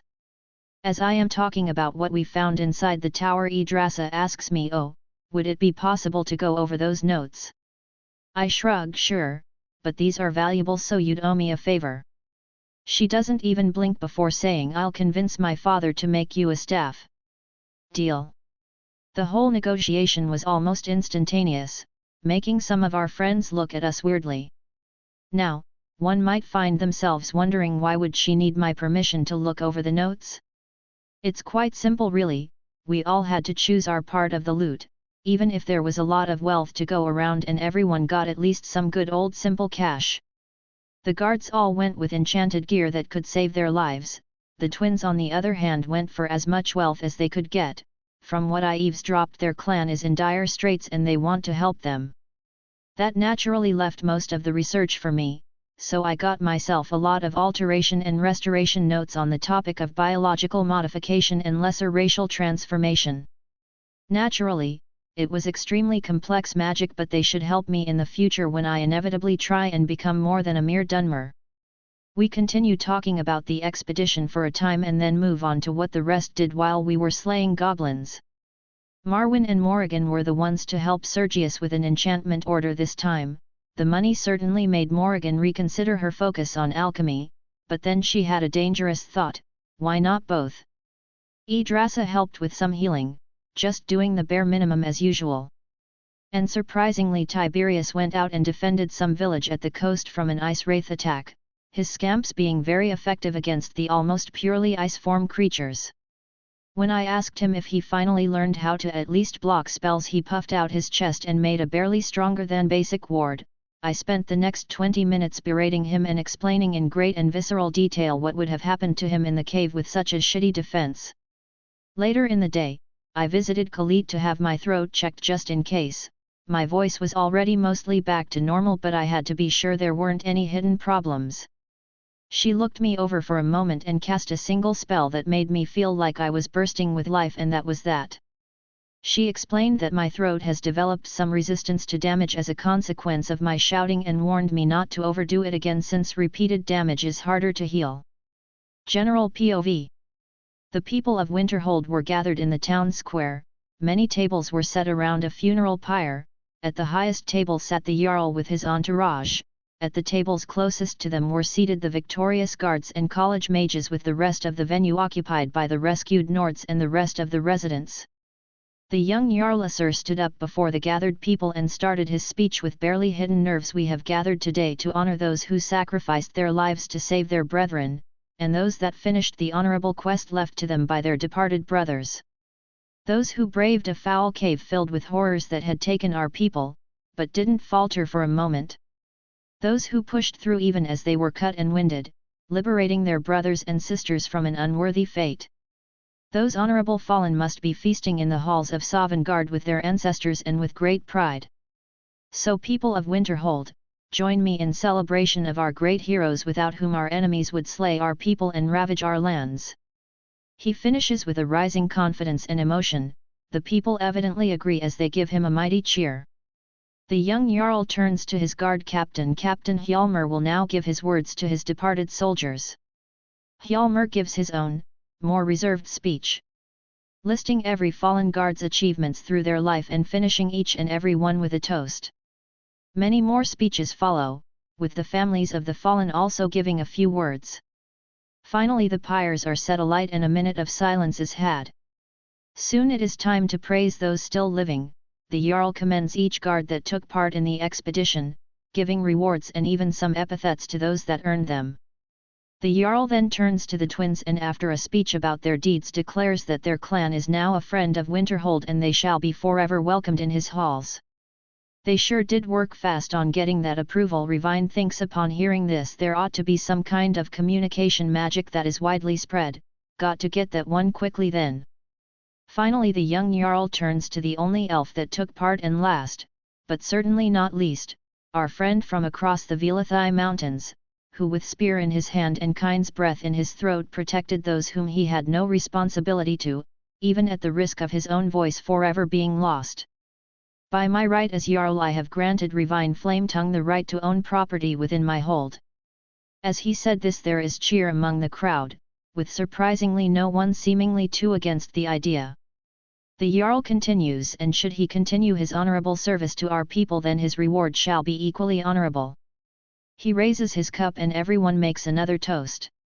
Revine raises an eyebrow while drinking his mead, so they want the only tongue besides Ulfric to be at least somewhat bound to their hold in the future Well, the position of Thane is mostly honorary, but they could use my presence as a deterrent or just to flex on other Jarls. Shrug benefits both of us and there are barely any responsibilities that come with the position, so I don't mind. After the speeches are done, a bard comes before the Jarl and after giving a slight bow begins singing a song he wrote overnight about their grand quest. It was pretty good. The celebration lasts late into the night with even the kids drinking a bit more than is reasonable. Chapter 40, Chapter 13, Regalia of Dagoth. Revine's POV.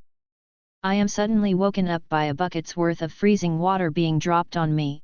Shivering like mad I jump up like a frightened cat and turn to see Morrigan holding said bucket. Before I deliver righteous punishment I look around, and realize I am covered in hay and something sticky I don't wish to identify. Thorfinn and Bor are also in similar states, just without the water and still sleeping on the floor of what I now realize are the stables. I take a moment to blink myself awake and turn to my witch friend. Did you really have to do it with cold water? Is our friendship so shallow that you would betray me like this? I ask dramatically while casting some flames next to me to warm myself and also summoning Scorch and having him snuggle around my neck. She scoffs. So, and I should encourage you to get drunker than most of the Nords and then run around with your buddies reenacting your glorious battle. I blink and look at her like she was an idiot. This is a Nord city. As if that explained everything.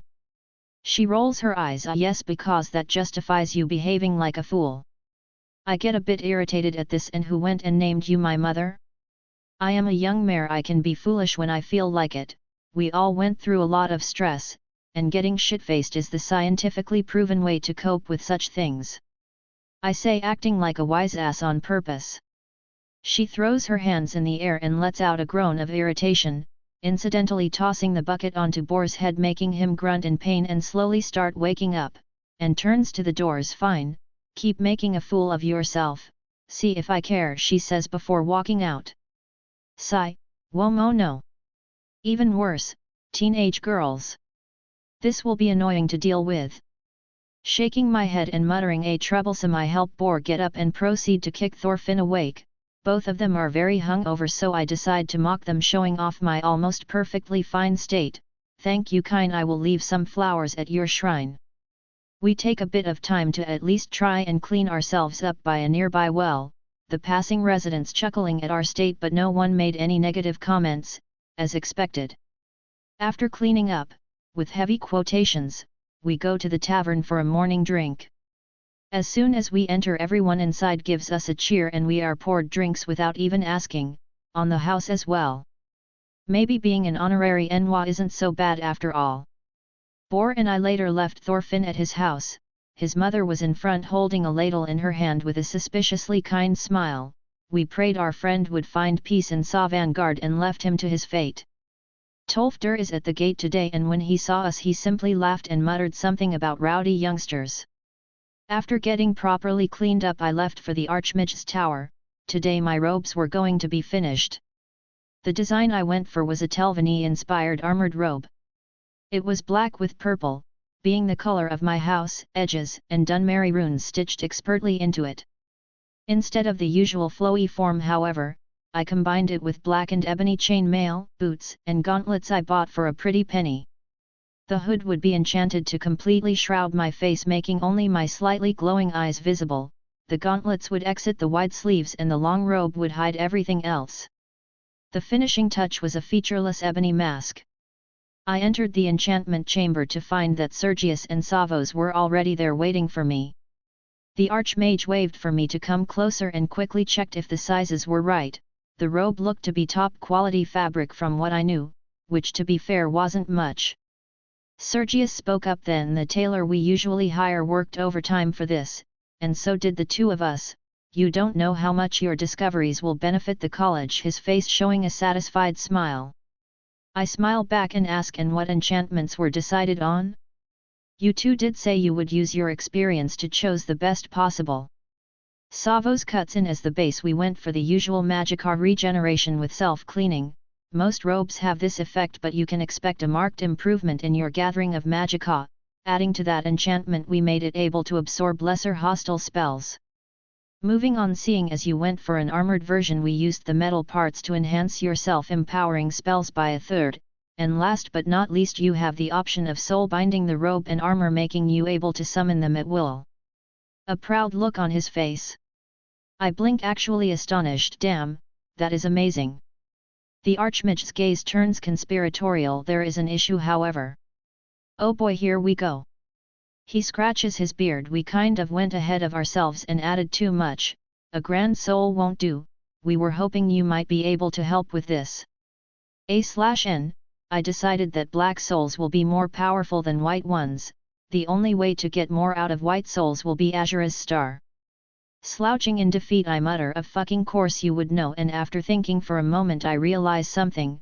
Fucking boar snitched on me. Well, our next practice duel will be most unpleasant for him. I pull out the black soul gem and place it on the table, expecting a mighty dressing down. All I get is stares. I wait for a couple of seconds and ask, alright, how fucked am I? The archmage looks like he gives not a single shit, but Sergius lets out a frustrated grunt. If you got the soul of anyone even slightly undeserving, I would have personally thrown you out of the damn window, but since the person you placed into the gem is barely worth calling such, I will look the other way, just this once. Now use your damned sight and help us complete this. Savos looks giddy at seeing my sight in action as we gather around the robe and armor. Getting Sergius' signal, I break the gem, letting out a massive amount of power. All three of us combine our soul manipulation, and to my great surprise, they let me guide the power into the enchantment. Savos' eyes also give out a glow, telling me he is observing very closely. I guide the soul power through the different runic sentences, slowly realizing just how complex the single massive runic matrix is. Yes, I didn't make a mistake there. This entire thing is a single god's damned enchantment, and I get the opportunity to look at every detail. I focus every bit of my attention to the process, very carefully guiding even the tiniest wisps of power. The process takes over 2 hours, but exhaustion won't stop me, and I keep pushing on, earning the approving looks of my seniors, until finally the process is finished, and before it settles I pull a cord of the enchantment to my soul, binding it. I let out a tired breath and sit down. The archmage lets out a giddy sound while clapping his hands. Amazing. Truly, your bloodline is an undiscovered gold mine. It is a real shame the Shermit didn't try and economically ruin the tribunal instead of going the religious madman route. He would have probably succeeded. He starts laughing like a child. I let out a tired laugh as well. Sergius gives me a proud look. Honestly, when Savos suggested we let you lead, I was utterly flabbergasted, but seeing you doing the work of an expert or an even greater enchanter, I was as proud as a teacher can be. Congratulations. I smile happily without conscious thought. They start muttering between each other, but I tiredly zone them out and look at my gains from this. Mind, 20 equals 21. Mysticism apprentice, minor soul manipulation equals soul manipulation. Enchantment expert, soul imbuing equals greater soul imbuing. Conjuration apprentice, plus bound robe, regalia of Dagoth. My enchantment progress was immense. Even the system agreed with Sergius. While my runic skills are still at adept level, my imbuing of power was way of the charts. Surprisingly, the robes were even named and accessible through the system, so I decided to check them out. Regalia of Dagoth, mastercrafted combat robes made for the last heir of House Dagoth. Being capable of self-cleaning and heat regulation, and granting the wearer 200% magicka regeneration, absorption of up to 50 magicka worth of spells per second, and a 30% boost to any enhancement spell he casts on himself. Soulbound to Dagoth Revine. After sitting for a bit, I summon the robe and get up. Feeling power radiating from them makes me feel like a child that just got a toy they wanted for years. I give a grateful bow to the two mages and thank them for the opportunity before leaving the room, my heart filled with childish glee. Chapter 41, Chapter 14, Advancing Spells. Boar's POV. I am telling you, you shouldn't have told them anything. The fewer people know about the Falmer, the less likely we are to get stuffed into one of their dungeons for an interrogation. Brienne berates me for the 10th time since I decided to inform the Archmage about the Black Soul Gem situation. But what he did was wrong. No matter the situation, the souls of people shouldn't be played with, I protest weakly. Brienne rolls her eyes. Oh please, the elf bitch deserved it. I prepare myself for another argument when I suddenly feel a chill down my spine and feel a gauntlet hand grab my shoulder. I slowly turn my head around and all I see are two glowing red embers surrounded by blackness. Before I can say or do anything, I am dragged away. Suddenly getting panicked, I turn to my sister only to see her give me a sad wave and make a sign of prayer to Talos. Revine's POV. After repeatedly and thoroughly showing Boar the error of his ways via blunt force trauma to the face, I removed my hood and mask and left for the library. I realized during the expedition that my spells were lacking. Even if I could defeat every foe I fought up to this point, if a truly powerful mage faced me, I knew I stood no chance. So it was time to focus on empowering my spells and growing my reserves as much as possible, and while I couldn't get Heartstones on short notice for growing my reserves, I could cram arcane script until I start thinking in the damn thing. So I decided that was exactly what I would do, even if it would cost me part of my sanity. The next week was hell. While I took a break from my physical training to properly rest, I used that time to focus on runes instead. The material was as always drier than a Thalmer's sense of humor, and to make everything even worse, I had to deal with a grumpy Morrigan and sulking Boar for the entire week. Maybe I should get that land the Jarl offered sooner rather than later. Many times I thought about quitting the boring process, but my desire for power was far greater than my boredom, so somehow, barely I managed to understand and memorize the entire damned thing. Today I was going to finally attempt to add runes into my casting. I could have done it sooner and it probably would have gone a long way in the caves, but everyone advised that I get used to basic channeling of larger spells first for whatever reason. It probably made the process easier, or it was one of those tried and tested things. I went over all of the runes I wanted to try in the library and descended into the training ground. The first spell I tried was Flames. Firstly, I would try and add a single rune and then work my way up from there. I focused on the rune for Empower and pointed my open palm toward the practice target. Magicka exploded from my hand in the form of blue flames, and the enchanted target was, to my surprise, actually singed for a moment before repairing itself. I giggled like a madman and proceeded to start adding rune after rune to my spell casting, at one point making the flames spell take a third of my reserves in a second but basically turn itself into a continuous fireball, but casting that one took me an entire minute of prep time. Thankfully my new robes helped a great deal with my constant casting by shortening my resting periods after I repeatedly exhausted my reserves with my manic experimentation. The unfortunate part of everything was that adding runes to a spell takes a great deal of focus, and spending more than a moment casting a spell in combat is like asking your opponent to end your life. So I would have to limit myself to the most efficient combinations and then practice them ad nauseam. Deciding to take my time and advance each and every destruction spell I know to its best possible form, I ended up with something like this. I focused on making my flames spell as damaging as possible while also making the fire stick to the targets, for whenever I really needed that heavy flamer.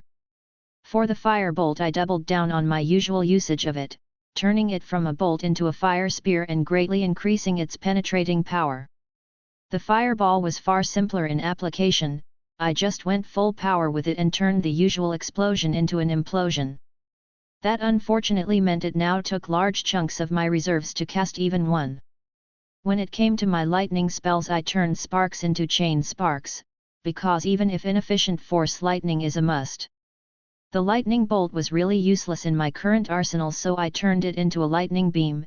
After taking some inspiration from that one Falmer mage, the new form of the spell was perfect for destroying magical defenses. Finally came the turn of my least favored element. Since my efficiency with ice was terrible when compared to my other destruction magic, I decided to focus in the debilitating effects of ice magic, making my frostbite do barely any damage but slow my targets to a crawl. After I finished with destruction, it was time for alteration. For this one I decided to focus on self-buff spells that would be complemented by my robes. I decided to split the flesh spell into two focused parts. Now this might seem counterintuitive at first, but casting two spells took barely any more time and the focused version gave bigger boosts than the general one. Also, with my skill the buffs lasted enough to get me through a fight. I turned the stone flesh spell into stone skin and giant's might. The effects of both were very self-explanatory. My experience in the caves taught me a very valuable lesson. A flashbang can and will always be handy, so I perfected the light burst I did during the tower battle and christened it Blinding Flash. I didn't find much use for telekinesis except that one time I launched my spear, so lacking any brighter ideas I just focused on overpowering the base form of it. Finally, the Wind Ward. It was an absolute lifesaver of a spell, got to thank Tolfdir for it later, and now that I actually gained some affinity for wind, I decided to turn the entire thing from being merely defensive into a full cloak spell. My new wind cloak both protected me from projectiles and cut any weakling that dared approach me to pieces.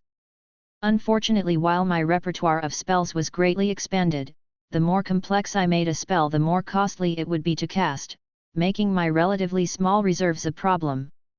On the other hand, there was a benefit to my more basic spell forms. Adding runes coinciding with the basic spell effects made them cheaper to cast instead, so I spent some more time training myself with those as well. Realizing that there is no way to instantly grow my reserves, an external solution would have to do. Thankfully I was an expert enchanter, so the solution was rather evident. There was a tiny problem, however.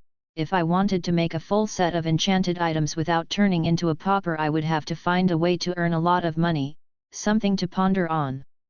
There was one thing left for me to try out. I left it for last just in case it went horribly wrong. I had to make at least some progress. So, focusing and calming myself, I pointed my palm to the target once more, and instead of using an arcane rune I added the Dove rune for YOL into the spell. Surprisingly it worked. A mighty flame exploded from my hand. It seemed to have actual weight and took an entire chunk out of the enchanted target. Unsurprisingly, it took every drop of magicka I had and then some. Thankfully I had a blue potion nearby, so I didn't have to deal with the hell known as magicka exhaustion. Deciding that was enough experimenting for one day, I left the hall to do my daily meditation and relax after that rather unpleasant experience. Chapter 42, Chapter 15, Getting Land. The morning of the next day I spent thinking about the best way to earn a steady flow of cash. After a bit of pondering I decided to check out the blueprints I got from the tower quest. I started reading the Animonculus manual, and thankfully it was written in Tamrielic. While some Dwarven translations and dictionaries were created over the long millennia since their sudden disappearance, not one was a complete version. There were of course some who still lived that had actual contact with the Dwarven, but they had better things to do than to enlighten the masses. The spider workers described were larger than the usual ones in Dwarven dungeons, also less complex and with a simpler construction, but they could work and follow basic commands, which is all I needed really. They could either be powered by soul gems or a specialized ward that I would have to refill daily, or install a strong enough power source. After some thinking, I decided I would go for a cheaper copper and iron design that would allow me to produce more of them and just throw them at people's problems. At first, I would rent them to mines and the college expeditions, which might even speed up Sarthal's excavation. I wasn't really sure that would be a good thing. The parts themselves weren't all that expensive to make, but I would also have to get a place to hold them, so it was time to finally talk to the steward about getting me a house. I was still pretty wealthy from the expedition, and realistically I could afford my plans for enchanting a set of jewelry, but it would end up being suboptimal and it was better to invest the money. As I was walking over the college bridge, I swear I could see Shalazar moonwalking in the air for whatever reason. Convincing myself I was still waking up and seeing things, I moved on. On the way to the Jarl's Keep, I visited the blacksmith I bought my spear from. When I gave him my order for the parts, he looked at me weirdly and started grumbling about weird elves, but after I explained what it was for, he seemed a bit more interested. We agreed on a good price for the both of us. He didn't try and swindle me thanks to my growing reputation. Thankfully there was no crowd in the keep when I arrived. I quickly found the steward and asked him about the list he promised me. The middle-aged Nord man scratched his cheek in embarrassment. Well, there is no good way for me to say this. There is only one plot of land in the entire city for sale, and while it is empty it is at least a very large one. I facepalm. All that pomp and ceremony and all you have is an empty plot. Let me guess, it's at the edge of the cliff where no one wants to build anything. I ask, referring to the rather large amount of empty land between the town and the cliff. Apparently, people got paranoid after the collapse, and even after all these years no one wanted to build there. The poor steward looks like he wants the ground to swallow him before muttering, "Yes, that is unfortunately the case," before he writes himself, "We understand this is a great inconvenience for you, but the Jarl is not going to dishonor you after publicly giving you the rights." He takes a moment to write something down and do some calculations while I wait, impatiently tapping my foot. Finally, he stands up again. "We are prepared to offer you the land for half price and make the plot larger if you don't mind it being on the cliff face." I look over the map he offers me for a bit, and to be fair, they are making a really good offer here. Guess they don't want to be shamed for playing me after the whole public show. The plot of land is the entire western part of the cliff face, between the college bridge and the town wall. It is just near the exit that leads to the docks. If I was conservative I could fit a good 5 houses in there, but I would obviously build some kind of business on such a good spot. I turn from the map toward the steward. "And what is the price of such a large piece of land?" The price for the entire thing would have been 5,000 septims, but since we are offering it to you it will be reduced to 2,500. I raise an eyebrow. That is dirt cheap, but at the same time it is just an empty piece of land I would have to invest in, a rather elegant trap to make me give the money I got from the expedition back to the hold. Thankfully I had something close to 10,000 septims at the moment, so it's not like I wouldn't be able to do anything with it. It would however slow down my enchantment plans by almost an entire year if I didn't start earning money in other ways, which was uncomfortably long. After a bit of thinking I mentally slap myself. I am still young, and apparently getting a bit of a scare in a massive dungeon is enough for me to panic and start chasing power almost as if I would die tomorrow. Taking a moment to relax I make a decision. "Sure, I'll take it." The steward looks very happy and relieved now that I have accepted. Apparently, he was under a lot of pressure because of their blunder, but as long as I profit from his incompetence I will forgive him, I think, with just the slightest bit of malice. He writes down the deed and signs it in the name of the Jarl. After he is done I look it over and everything seems to be in order, so I sign it as well. I quickly go to the college to grab a small chest of coins, because 2,500 gold coins are not something one can simply carry in their pocket.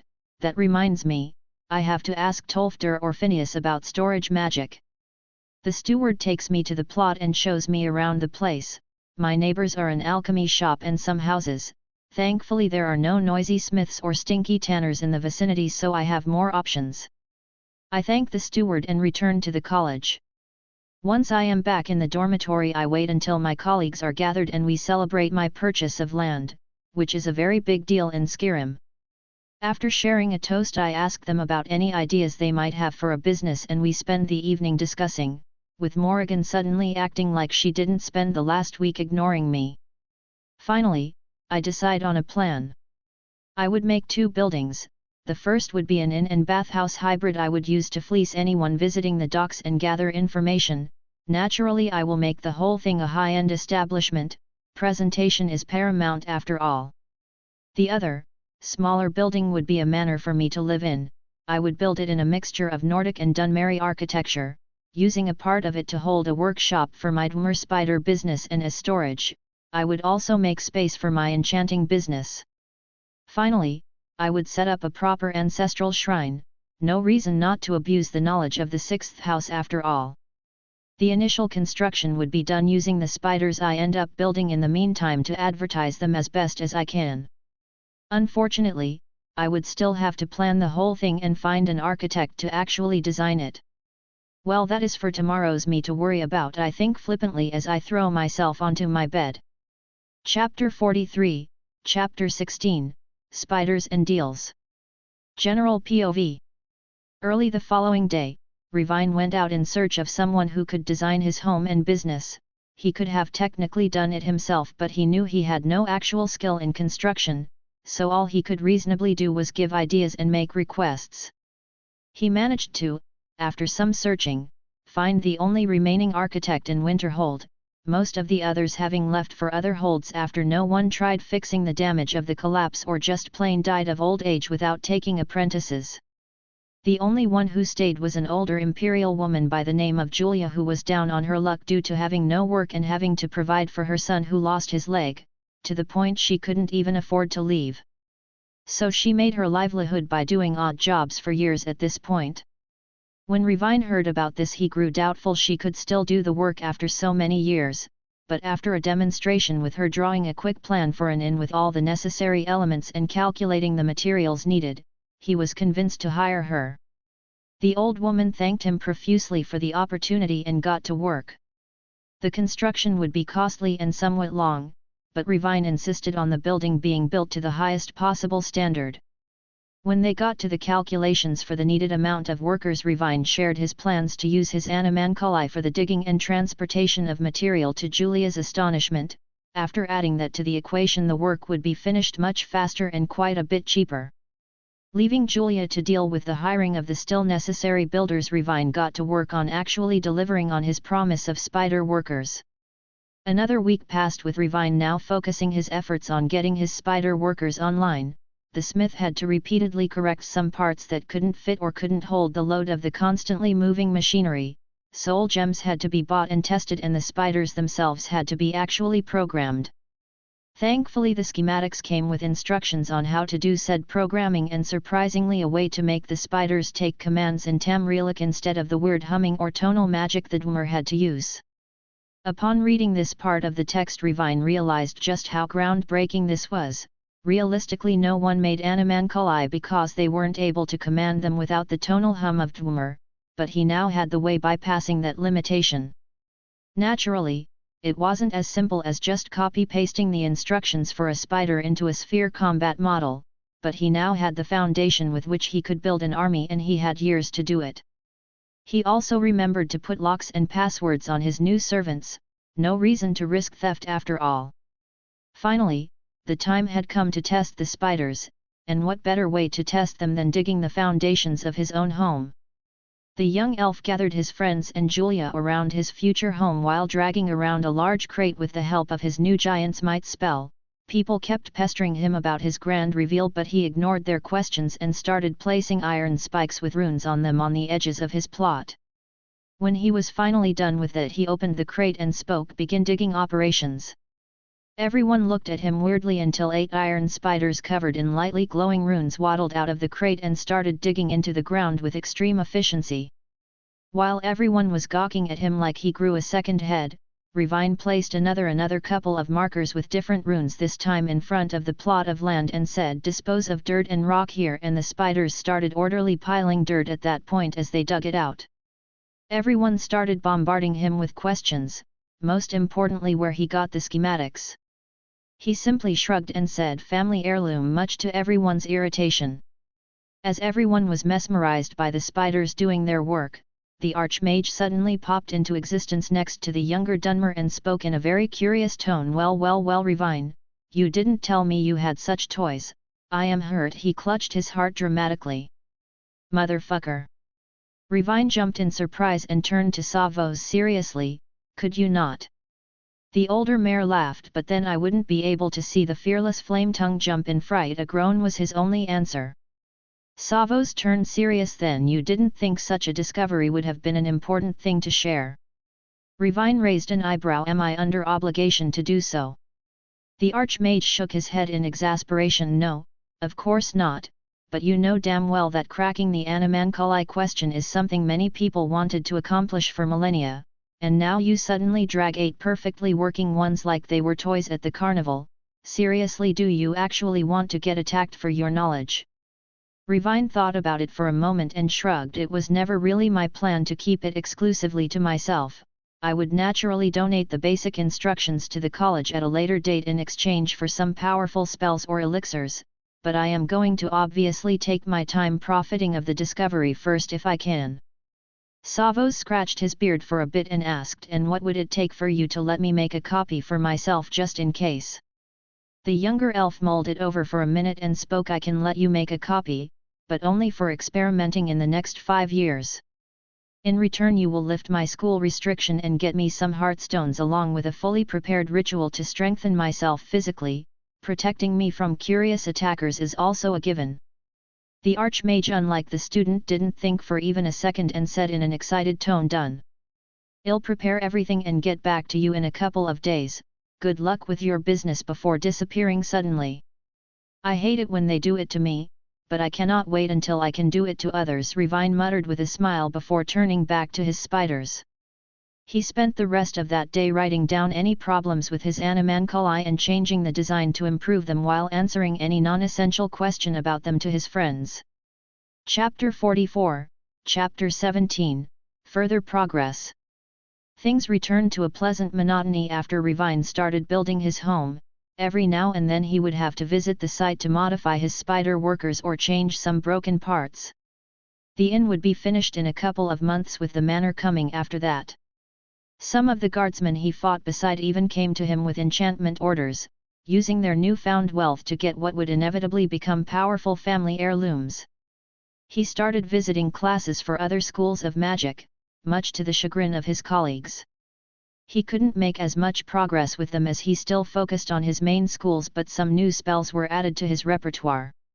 From the School of Illusion, he learned how to cause fear and modified it to work by locking eyes with people. He also learned how to muffle the sound of his steps, making him more than a mere novice illusionist. Illusion Apprentice: calm, enrage, muffle, fear, terrifying gaze. The Illusion Master, Drevis Nelloren, kept being prickly with him the entire time he was there, but after finding out he was a rather devoted follower of Azura, he explained to the Dunmer teacher that while he may share the name of the one who went against her, he is by no means an enemy of the Lady of Dawn and Dusk. After that conversation, Drevis at least kept any comments to himself, even if he did still get annoyed by Revine's mere presence. During restoration class he managed to, using his experience in destruction, learn how to cast a sunbeam and sunbolt spells. Unfortunately, these would not be effective against living targets for the most part, but would in turn absolutely devastate any lesser undead. He also managed to, with the help of Scorch, further enhance his fast healing, making it more potent, allowing it to be actually usable in a combat situation. Remembering the Falmer cave, he also made a point to learn the Detoxify spell just in case. Finally, he learned the Rejuvenate spell, which once cast constantly recharges one's stamina for a period of time. This was enough to push him to the Adept level of Restoration. Restoration Adept: High Heal, Quickened, Sunbeam, Sunbolt, Rejuvenate, Detoxify, Steadfast Ward. After he joined Marwyn in the next mysticism class, Shalazar expressed his great pleasure that one more student has decided to accept his mighty teachings in the most glorious of magic paths. Revine spent a good 10 minutes explaining to the lizard wizard that he was there to get some useful spells and not give himself fully to the path of a mystic, making the tiny Argonian pout like a child. He did still teach him, just while also trying to convince him to let go of his worldly concerns and cast his mind adrift into freedom every step of the way. While dealing with the very insistent lizard was a massive hassle, Revine did finally learn how to use the mark and recall spell he was given when he arrived at the college, temporarily binding it to his dorm room.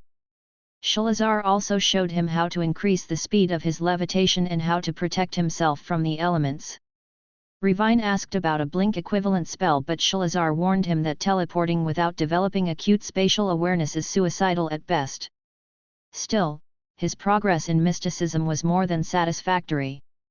Mysticism adept, soul manipulation, levitation, stable, quickened, mark and recall, 1, resist element.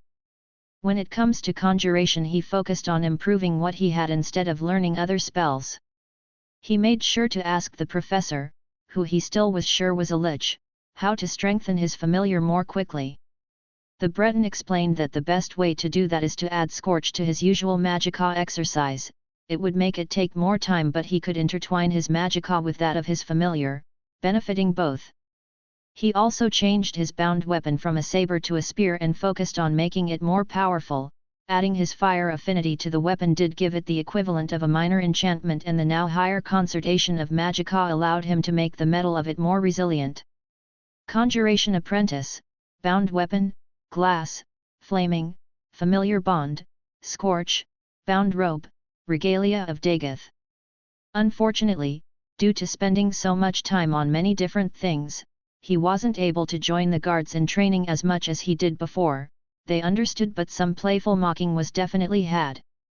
He did make some time every couple of days to continue teaching Thorfinn how to cast basic spells, teaching him how to cast oak flesh and flames. His usual classes continued as always, with Revine focusing on improving what he had instead of gobbling up as many spells as possible and then not knowing how to use them. During alteration class, he kept pestering Tolfdir with questions about self-augmentation and defensive spells, the old Nord not minding it one bit and patiently answering any questions. His enchantment was by far his most advanced school at the moment, so he decided to focus on actually applying the knowledge, taking as many enchantment jobs as possible. His name slowly started spreading in certain circles as a very prolific enchanter, and he could expect people to start coming for his work from further than Winterhold sometime soon. When it came to destruction, it was hell.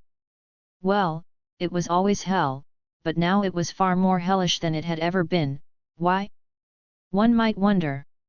It all started when he was telling the tale of his dungeon delving to Marwyn as they were done with their daily Magicka training. Flashback, Revine's POV. Having finally finished cycling Magicka with Scorch added in the process, which was a surprisingly pleasant experience due to my glorious Hawkboy's positively charged magic, I left to go to the library for some light reading when I met Marwyn, who also finished his daily training.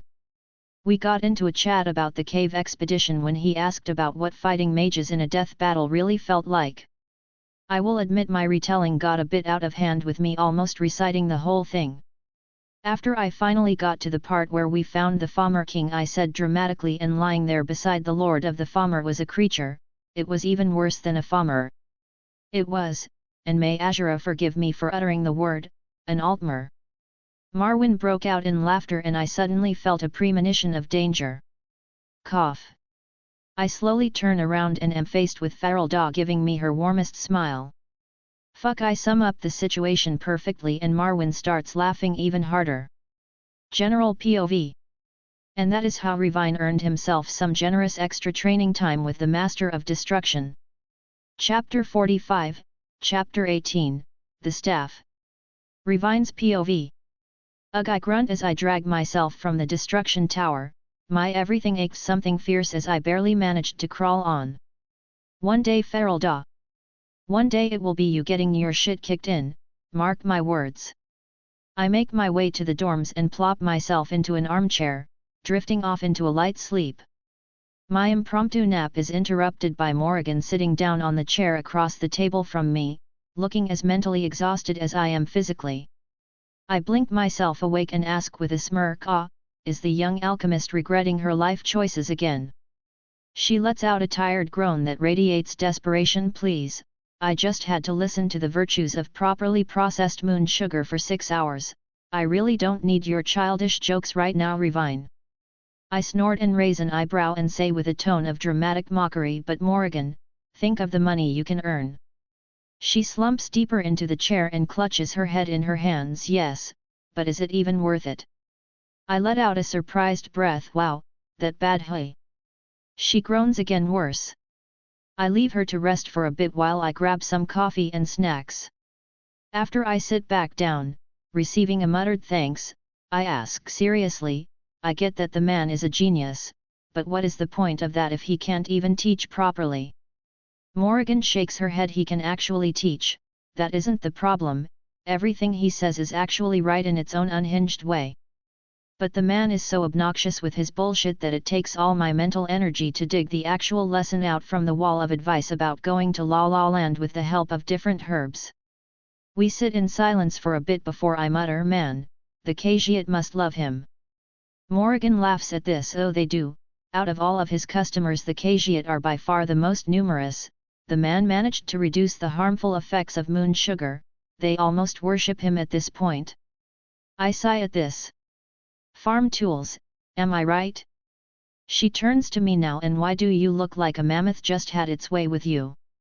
I scratch my cheek. Well, I may or may not have accidentally offended Farelda, and she decided to reward my audacity by giving me extra lessons. She gives me a mocking smile. Ah, is the young Batlemage regretting his life choices again? My eye starts twitching. Now a gleeful look on her face, she continues, but Revine, think of all the people you will defeat.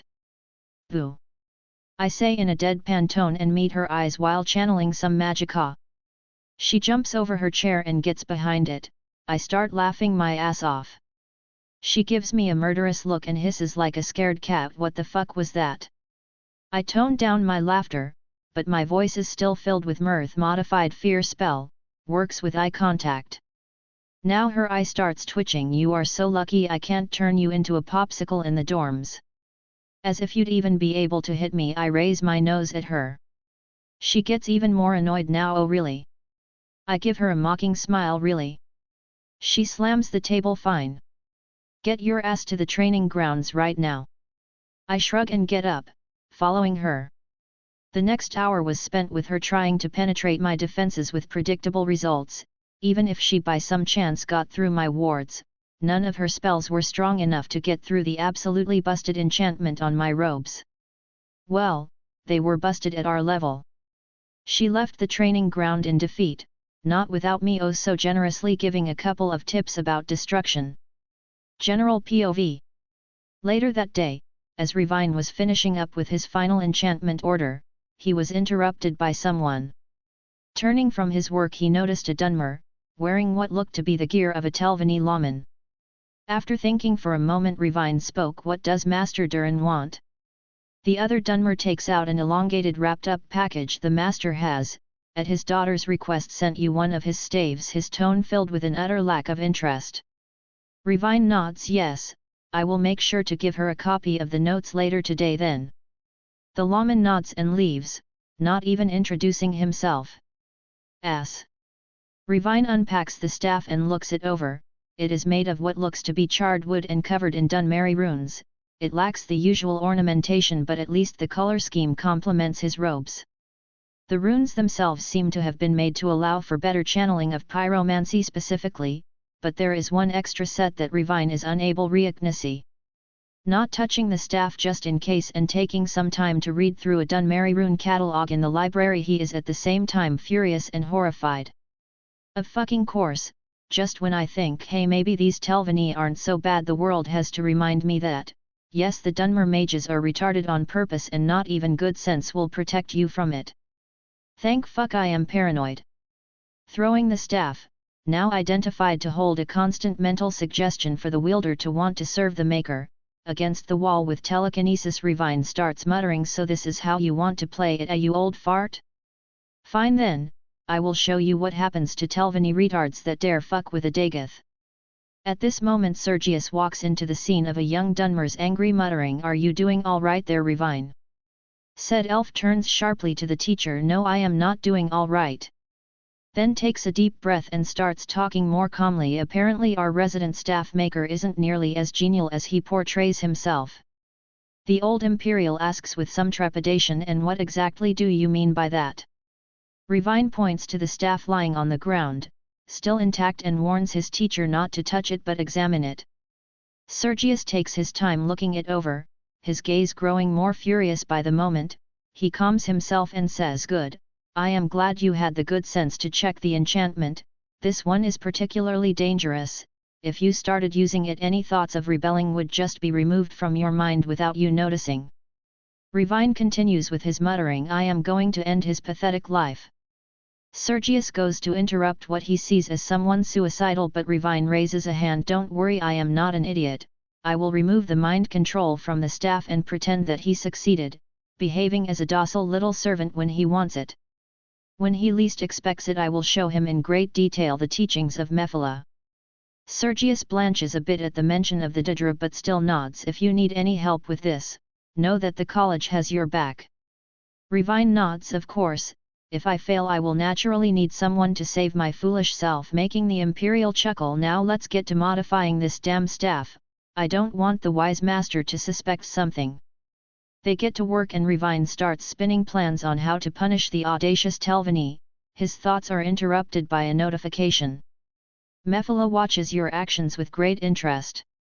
Revine groans, "Me and my stupid mouth." Chapter 46, Chapter 19, Preparations. Revine's POV. Everything after I was almost mind-raped by the old fart living in the mushroom nearby turned into a bit of a blur. I spent most of my time thinking of a plan to end the fucker, but after I went through every possibility I realized that sometimes simple is best. I asked around town for a bit, disguising my investigation as idle questions, and learned that there were about 12 Dunmer serving Duren at his tower, a rather small amount for a master, but he is in Skyrim and more would be considered threatening. Sergius helped me with modifying the enchantment of the staff so that it would still give me the signals it was intended to do, just without the mind rape part.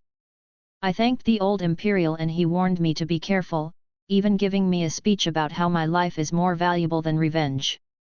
Since Mephala deigned to look at my vengeance with interest, I decided to go for her preferred method of poisoning the bastard and killing him that way. No reason to displease the eldritch entity that could fuck with me for eternity. Naturally, he would have some protection against poison, so I would have to work around it in some way. What I finally chose was the most potent magicka burn poison I could find, which should bypass his defenses and weaken him enough for me to stand a chance in actually killing him without getting maimed myself. When I asked Morrigan if she could concoct something along those lines, she said that she barely knew how to brew middling poisons at best at the moment. Continuing my search, I discovered that no one in the college really made poisons to any great extent, frustrating me to no end. As I was walking around the gardens to cool off, a sudden thought struck me: the merchant's scroll. I quickly left for a summoning chamber in the Hall of Refinement, and after checking around the place for any possible issues, used the scroll.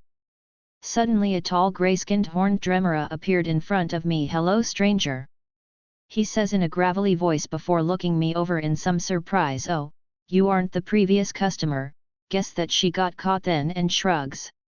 I nod. "Yes, she bit on a bit more than she could chew. Anyway, you are a merchant, yes?" He smiles and spreads his hands, an ornate wooden stall appearing next to him. "Indeed I am Zelzes, the purveyor of the finest goods from Mundus to Oblivion. What might you need, O honored customer?" Deciding to make sure before I accidentally offer my soul or something equally ridiculous, I ask, "You take gold?" He scoffs. "Of course I take gold, what do you take me for?" Before he interlocks his hands with a greedy look, "I also take other goods and services, after all, I need to get my wares somehow." I hum. "You want some enchanting done? I can do that, or gold, your choice." A happy smile appears on his face. "Ah, indeed, enchantment is always very lucrative." "Very well, what is it that you require?" "The most potent magicka burn poison you can get," I reply bluntly. He scratches his chin a bit. "I could provide you with a dose." He turns toward his stall and searches through it for a bit before pulling out an ornate vial. "Ah, there it is, the Shadow Scales sold some of these to me after they got done with that whole invading Morrowind debacle. Used it to weaken even the strongest of Dunmeri mages if they are to be believed." My eyes widen a bit and he notices this, the greedy look deepening. "Oh, I've hit the mark then." I nod. "Yes, this would be perfect for what I have intended. What would you want in return?" He pretends to be calculating. "Oh, say a dozen enchanted rings of differing boosting effects no less than above standard quality. I immediately shake my head, noticing what he is trying. I said I would provide enchantments, not enchanted items, and a dozen is far too many. Try again. He coughs, annoyed he was caught in his attempt. Sigh, fine, I will provide you with the materials and power source, while you will finish the enchantment of course. He then turns serious. The amount is fair considering the potency and rarity of the poison, trust me when I say it is very much worth that, and the price is non-negotiable. I grit my teeth but end up accepting. Fine, as annoying as it is doable. Do you have more scrolls to summon you or? He nods and hands me the scroll and vial of poison. You will summon me again in a week and we will conduct further business. The materials for my order will be delivered at that time as well. Before he suddenly stops. But how can I be sure you will deliver on your promise after you already get my goods? I wave him off. Having a merchant with specialized goods accessible at all times is an extremely useful thing. It is not in my interest to cheat you. He nods enthusiastically. Good. Truly you are a mare of great wisdom. It has indeed been a pleasure doing business with you, young mage. Until we meet again. And disappears with a pop alongside his stall. When he is gone I finally let my guard down. He might have been portraying himself as a harmless merchant, but he was still a Dremora, and those are always dangerous. Well, at least the enchanting will be good practice, and honestly having a business contact in the form of Zelzaz is a very big boon. Later that day I met with Thorfinn and some other guards that fought beside me behind the guardhouse. Even Thorgrim was there despite his newfound dislike of me. Thorfinn was the first to speak. So why have you gathered us here, Revine? You said it was something serious.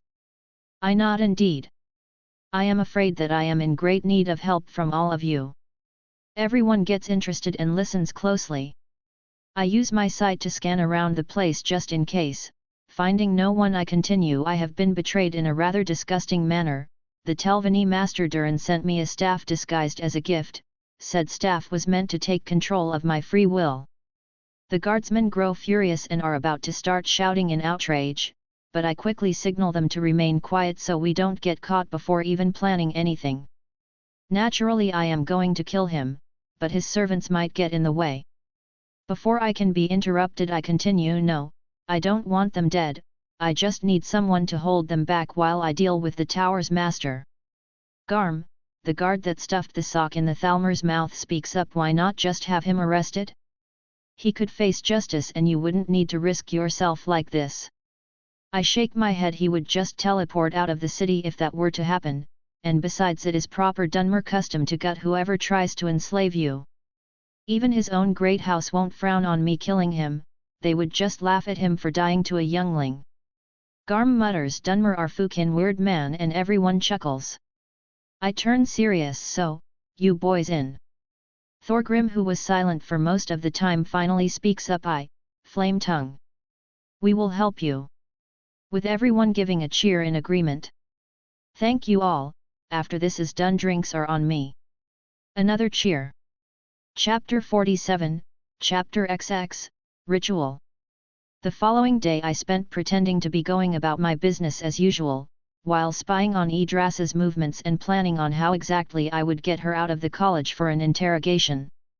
Getting no immediate ideas, I decided to focus on other things for now.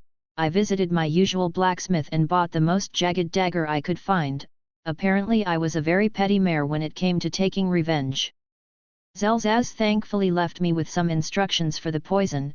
It would remain on the weapon for up to 3 days, so I took some time to coat the dagger thoroughly in preparation for what was to come. My murderous preparations were however interrupted by the Archmage popping into existence right next to me.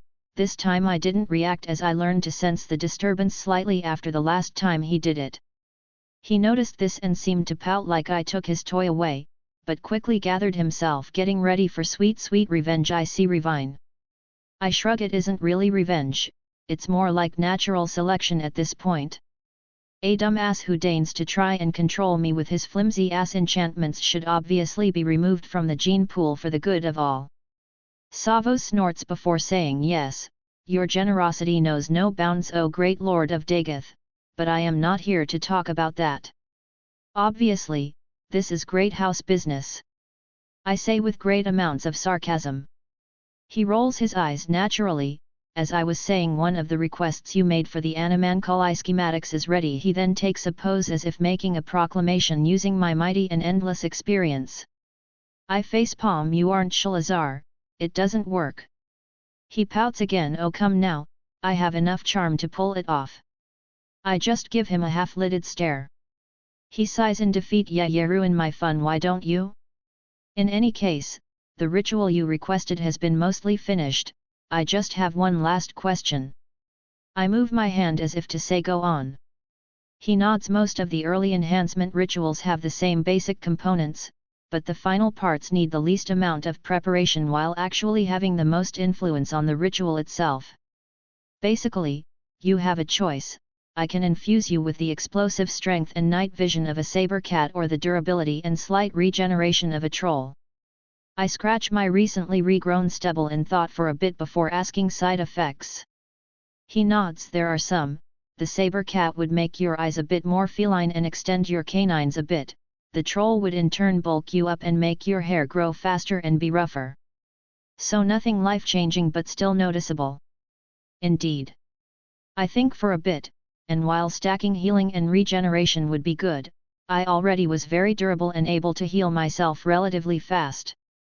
On the other hand, being stronger and faster is something that I always seem to lack, except when boosting myself with magic, but that magicka could be used for other things if I was already strong or even boost me further.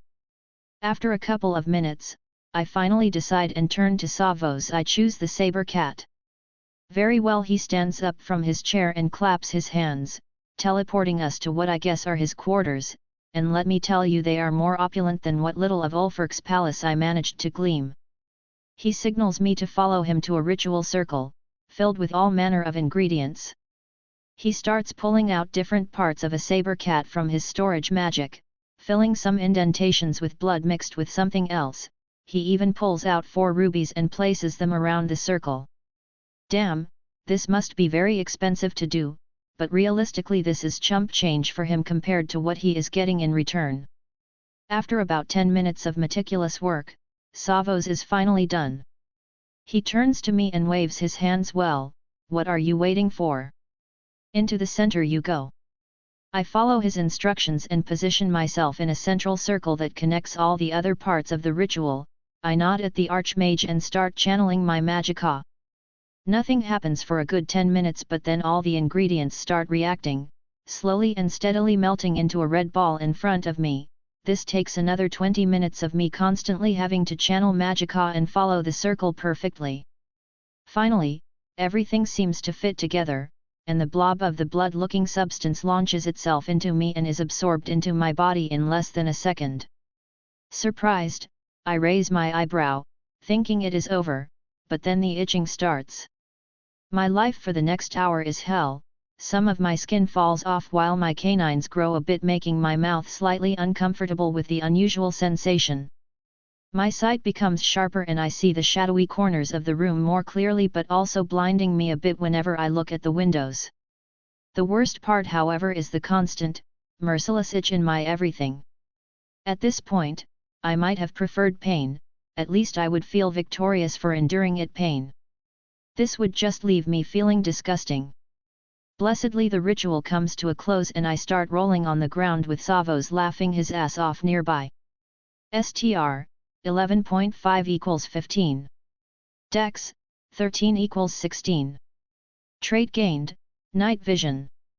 I get up slowly while glaring at the older mare, which just seems to entertain him more. Thanks for that, old man. He clutches his heart. Oh, you hurt me, Revine. I thought we were buddies. I roll my eyes. Yeah, whatever, see you later. I am about to pass next to him, but he stops me with a hand and says in a serious tone, while I cannot directly interfere, that doesn't mean I can't or won't help you. The little worm dared attack one of my students. If I don't have at least a bit of a hand in his punishment, I would be disgusted with myself before taking off a ring from his hand and giving it to me. I raise an eyebrow and he laughs. So I still want it back. That one is expensive even for me. You do realize I am going to copy everything carved into it down to the last detail, right? I ask. He looks at me and winks. Apparently, that was the intent. Thank you, Archmage. Truly, I give him a slight bow and go to leave. Just before I close the door I hear good luck Revine, give him hell. I smile and go toward the dorms, finally having gotten an idea on how to get Yggdrasil alone. Chapter 48, Chapter XXI, The Interrogation. As I walk toward the dormitories, new strength coursing through my body, I get a devious idea. I quickly turn toward the conjuration tower with what must have been a look of menace. I enter Phineas' office and see the Breton without his usual glamour covering him, ivory white bone with glowing purple eyes, almost every single part of said bone covered in ornaments or runes. He looks at me, practically radiating annoyance, not at all flustered by me seeing him like this.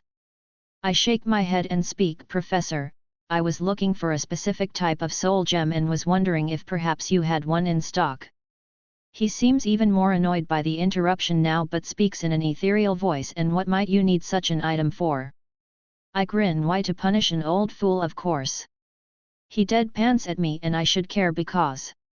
I roll my eyes, not caring about showing disrespect to a creature who probably already lost most of his emotions. Do you have one for sale or not? Good, I don't like when children waste my time trying to finagle free things from me. I have one. 1,000 septims, take it or leave it. I nod and drop a bag on his table, grabbing the black soul gem. He levitates to me. It has been a pleasure, Professor. He waves me off. Get out, I am busy. Well, at least he is the cranky kind of lich instead of the murderous type. After I am done with that final bit of preparation I go to meet my Dunmer colleague. I find her in the dorms, thankfully alone. Hey Yggdrasil, I was wondering if you had some free time. I need to select some clothes for a thing they are planning in the Jarl's Keep sometime soon. She smiles. Of course, Revine, when did you want to do this? I was thinking right now, that is if you aren't busy. She gives me a sarcastic smile. I would be busy if someone remembered to give me the damn notes I wanted. I facepalm, pretending I forgot. Of course, I knew I forgot to do something. I will give them to you when we get back. Deal. Deal. We soon leave the boundaries of the college, and head toward a tailor I purposefully chose that worked at the edge of town. Just as we are passing an empty-looking street, I take one last look around and with no hesitation launch her behind a corner with my telekinesis. She grunts as she hits the ground and goes to stand up, but is met with my burning eyes which make her freeze in place. She shakily tries to speak, but I raise a hand, lightning covering it. Now, Miss Mobin, you will in great detail explain to me what your retard of a father thought he was doing when he tried to mind control the lord of a great house. Her eyes widen at the final part. What do you mean, a lord? I chuckle. But of course, I never did fully introduce myself. Revine, Lord of House Dagoth, at your service, and give her a mocking bow. She now looks even more terrified and starts shaking like a leaf. My annoyance grows. Well, little Telvanni, I am waiting. Speak up. She calms down a little bit and stutters out, HEWW wanted to get your SPIDD der Skemet T-Tix before breathing a bit more and speaking somewhat normally. I warned him that you were being watched by most of the masters due to your progress, but he needed more money for his hobbies. She looks absolutely disgusted, saying the last word. Oh, and what are those hobbies, if you would be so kind to enlighten me? I ask, genuinely curious. She shakes her head. I am not going to tell you that. He would kill me. I raise an eyebrow. You do realize your situation right now? She rolls her eyes. Oh please, even if you let me go I would be killed. I laugh out loud. Oh, this is precious. You think he will live after today? She looks genuinely shocked at my response. You think you can kill a Telvanni master? I scoff. If a bunch of farm tools can kill the Archmagister, a lord can kill a measly master. She looks extremely offended by my words, but I channel Magicka into my eyes and she goes back to a shivering mess. Now, Mobin, you will tell me what I want to know. She goes to refuse, but I hit her with an underpowered spark spell while forcefully shutting her mouth with telekinesis. she lets out a muffled scream, but I continue not caring one bit.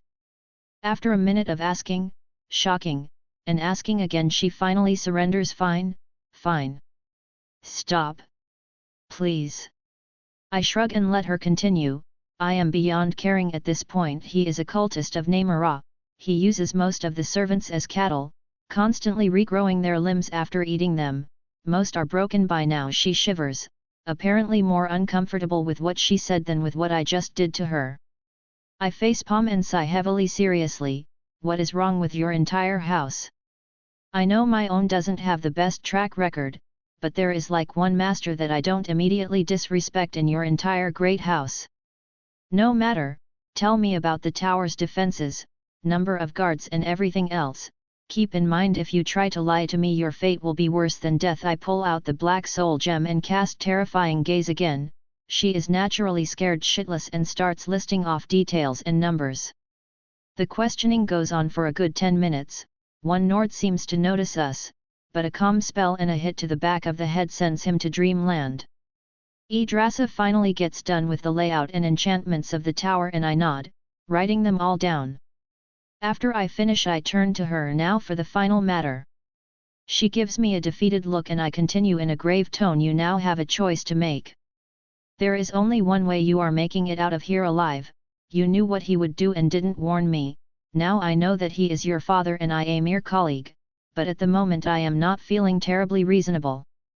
She lets out a shaky breath and asks, what do you want?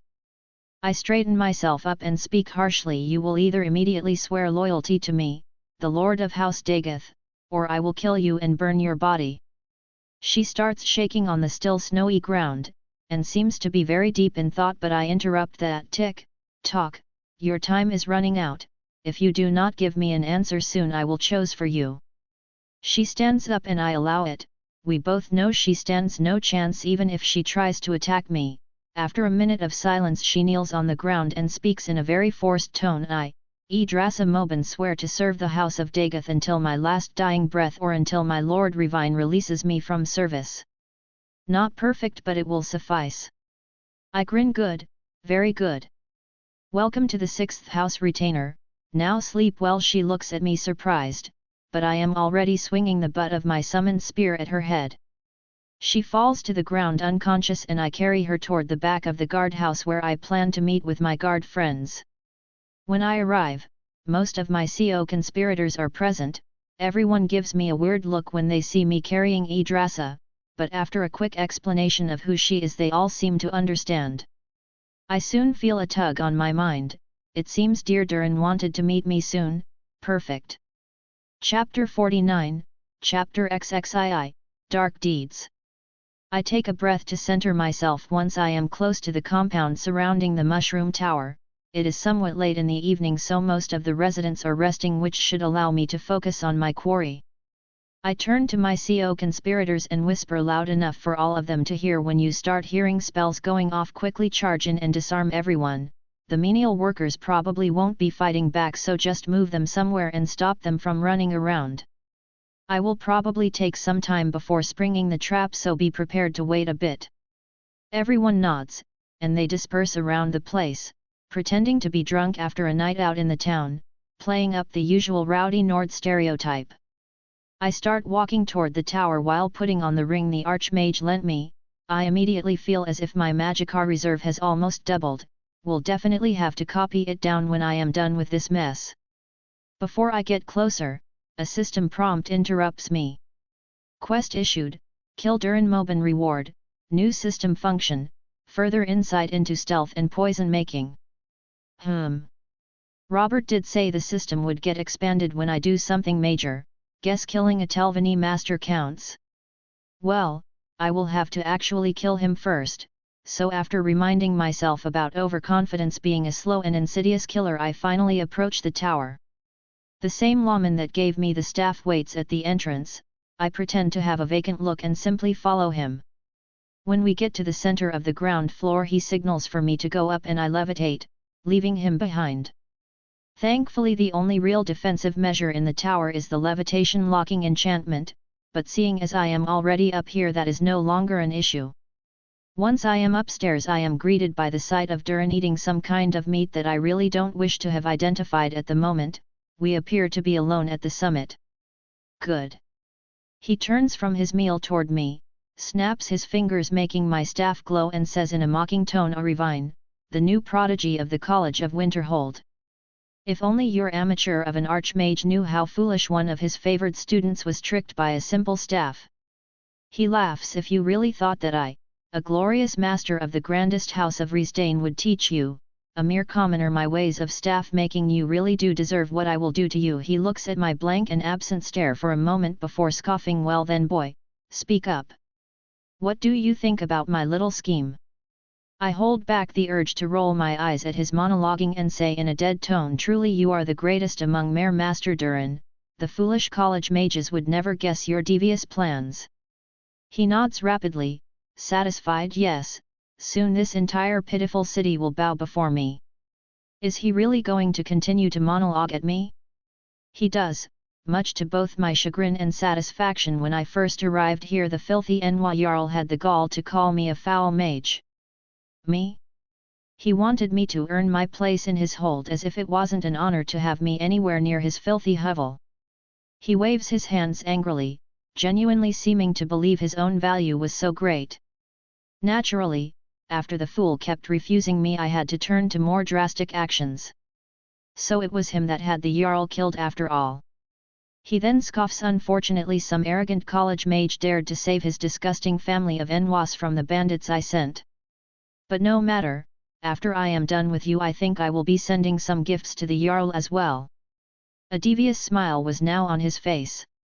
After his little temper tantrum and monologue he comes closer to me. Well then, boy, give me those animanculi blueprints so I can get on with my meal. I don't want to waste more of my TI. His arrogant speech is stopped in its tracks by me suddenly summoning my battle robes, casting Giant's Might, and ramming the jagged dagger I had hidden until now as deep into his gut as I could. He falls to the ground and stutters, why you? How did you escape my control? I roll my eyes. I was never under your control, you disgusting fetcher, and summon my spear, hitting him on the side where I previously stabbed him with the butt of it, making him scream in pain. He looks at me, pure fury in his eyes. You dare?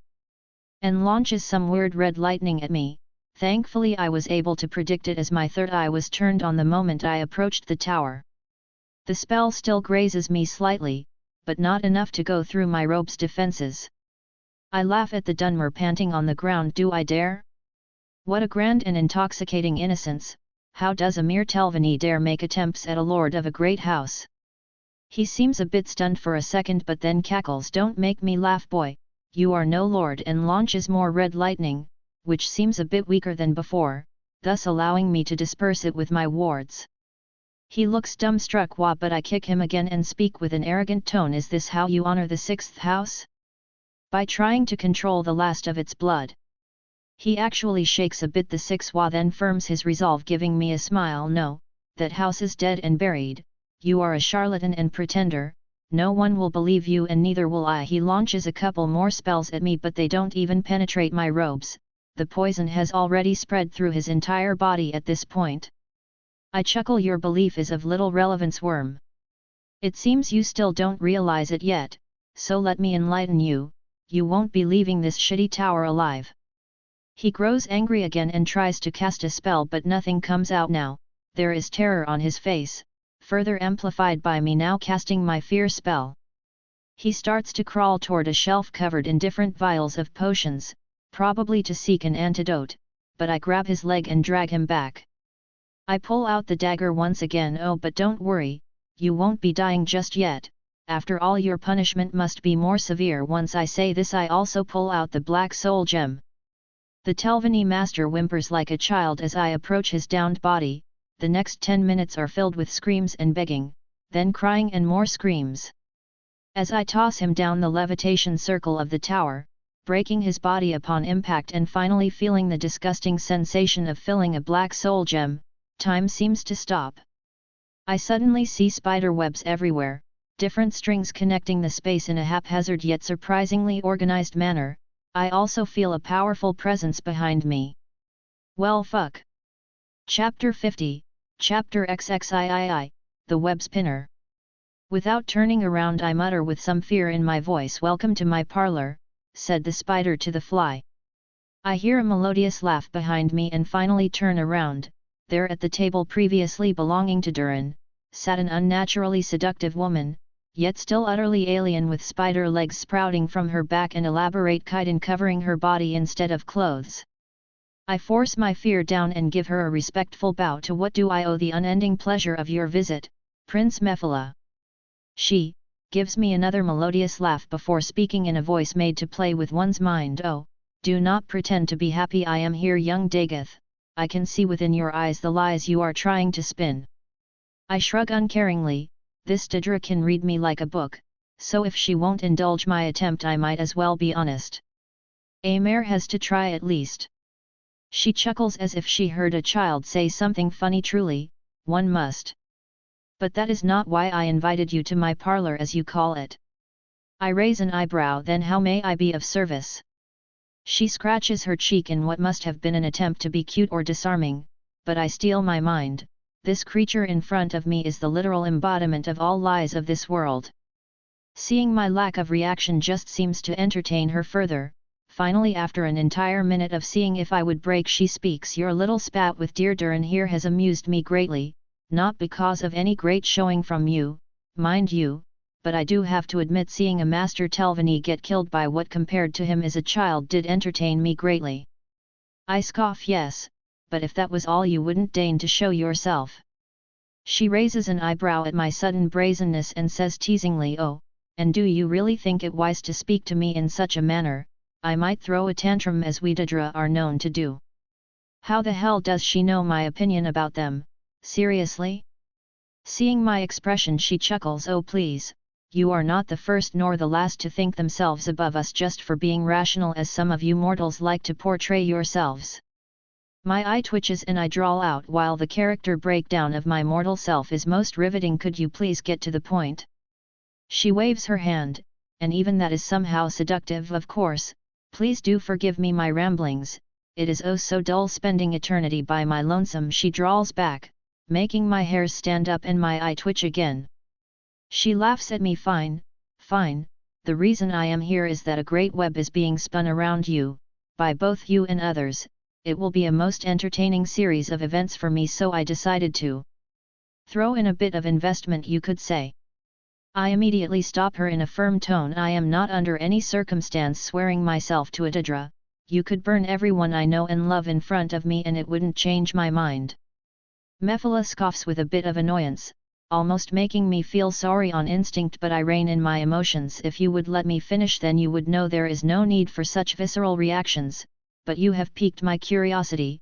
Do tell me why you abhor serving a Daedra so vehemently." I shrug. "I don't mind providing services for payment, as any businessman does. What I do abhor is adding any tether to my soul." She raises an eyebrow. "Oh, skittish about sharing your essence are you?" Purposefully wording it as if we were talking about something other than my soul. I give her a deadpan look. She pouts. "Fine, keep your little secrets.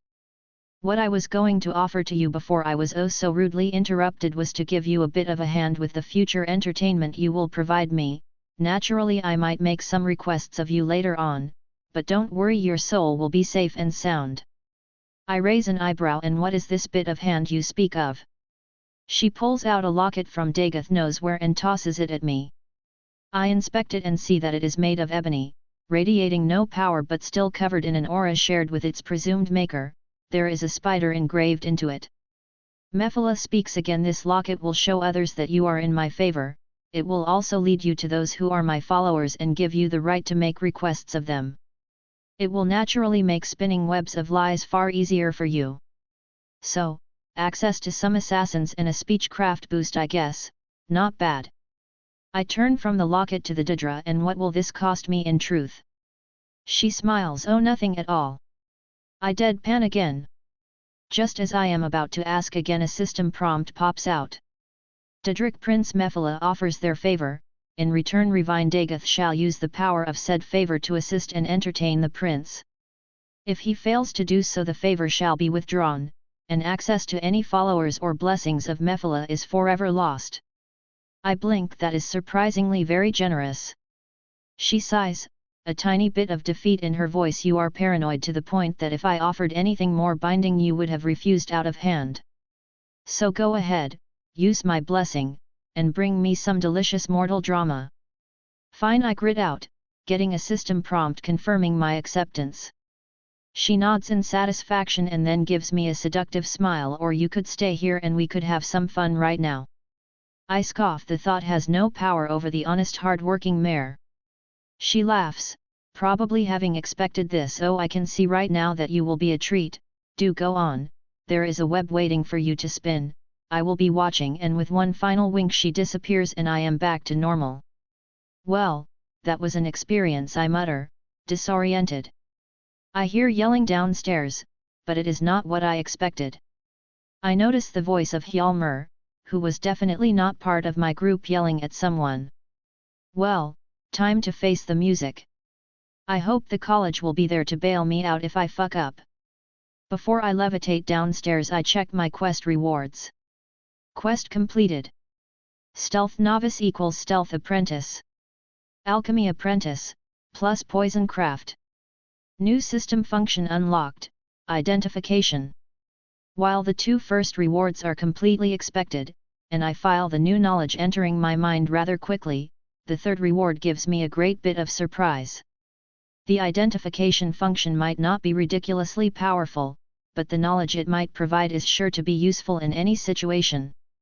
Deciding to try it out at least once before I leave the tower, I take a look at the locket Mephala gave me. Mephala's favor, minor Daedric artifact, a locket gifted to Dagoth Revine by the web spinner. It is both a status symbol and a powerful artifact enhancing the wearer's ability to hide the truth. This goes for any and all ways of obfuscation up to and including spells. Take note that while the item doesn't possess any inherent corruptive elements, it does make the wearer tend to lie on instinct while worn. Holy shit! Maybe she wanted me to discover the effects on my own, or it's just in her nature to hide the truth, but this will be very helpful in the future, even if the side effect will be annoying. Deciding to put the locket on just in case, I prepare for what will no doubt be a long interrogation by the authorities.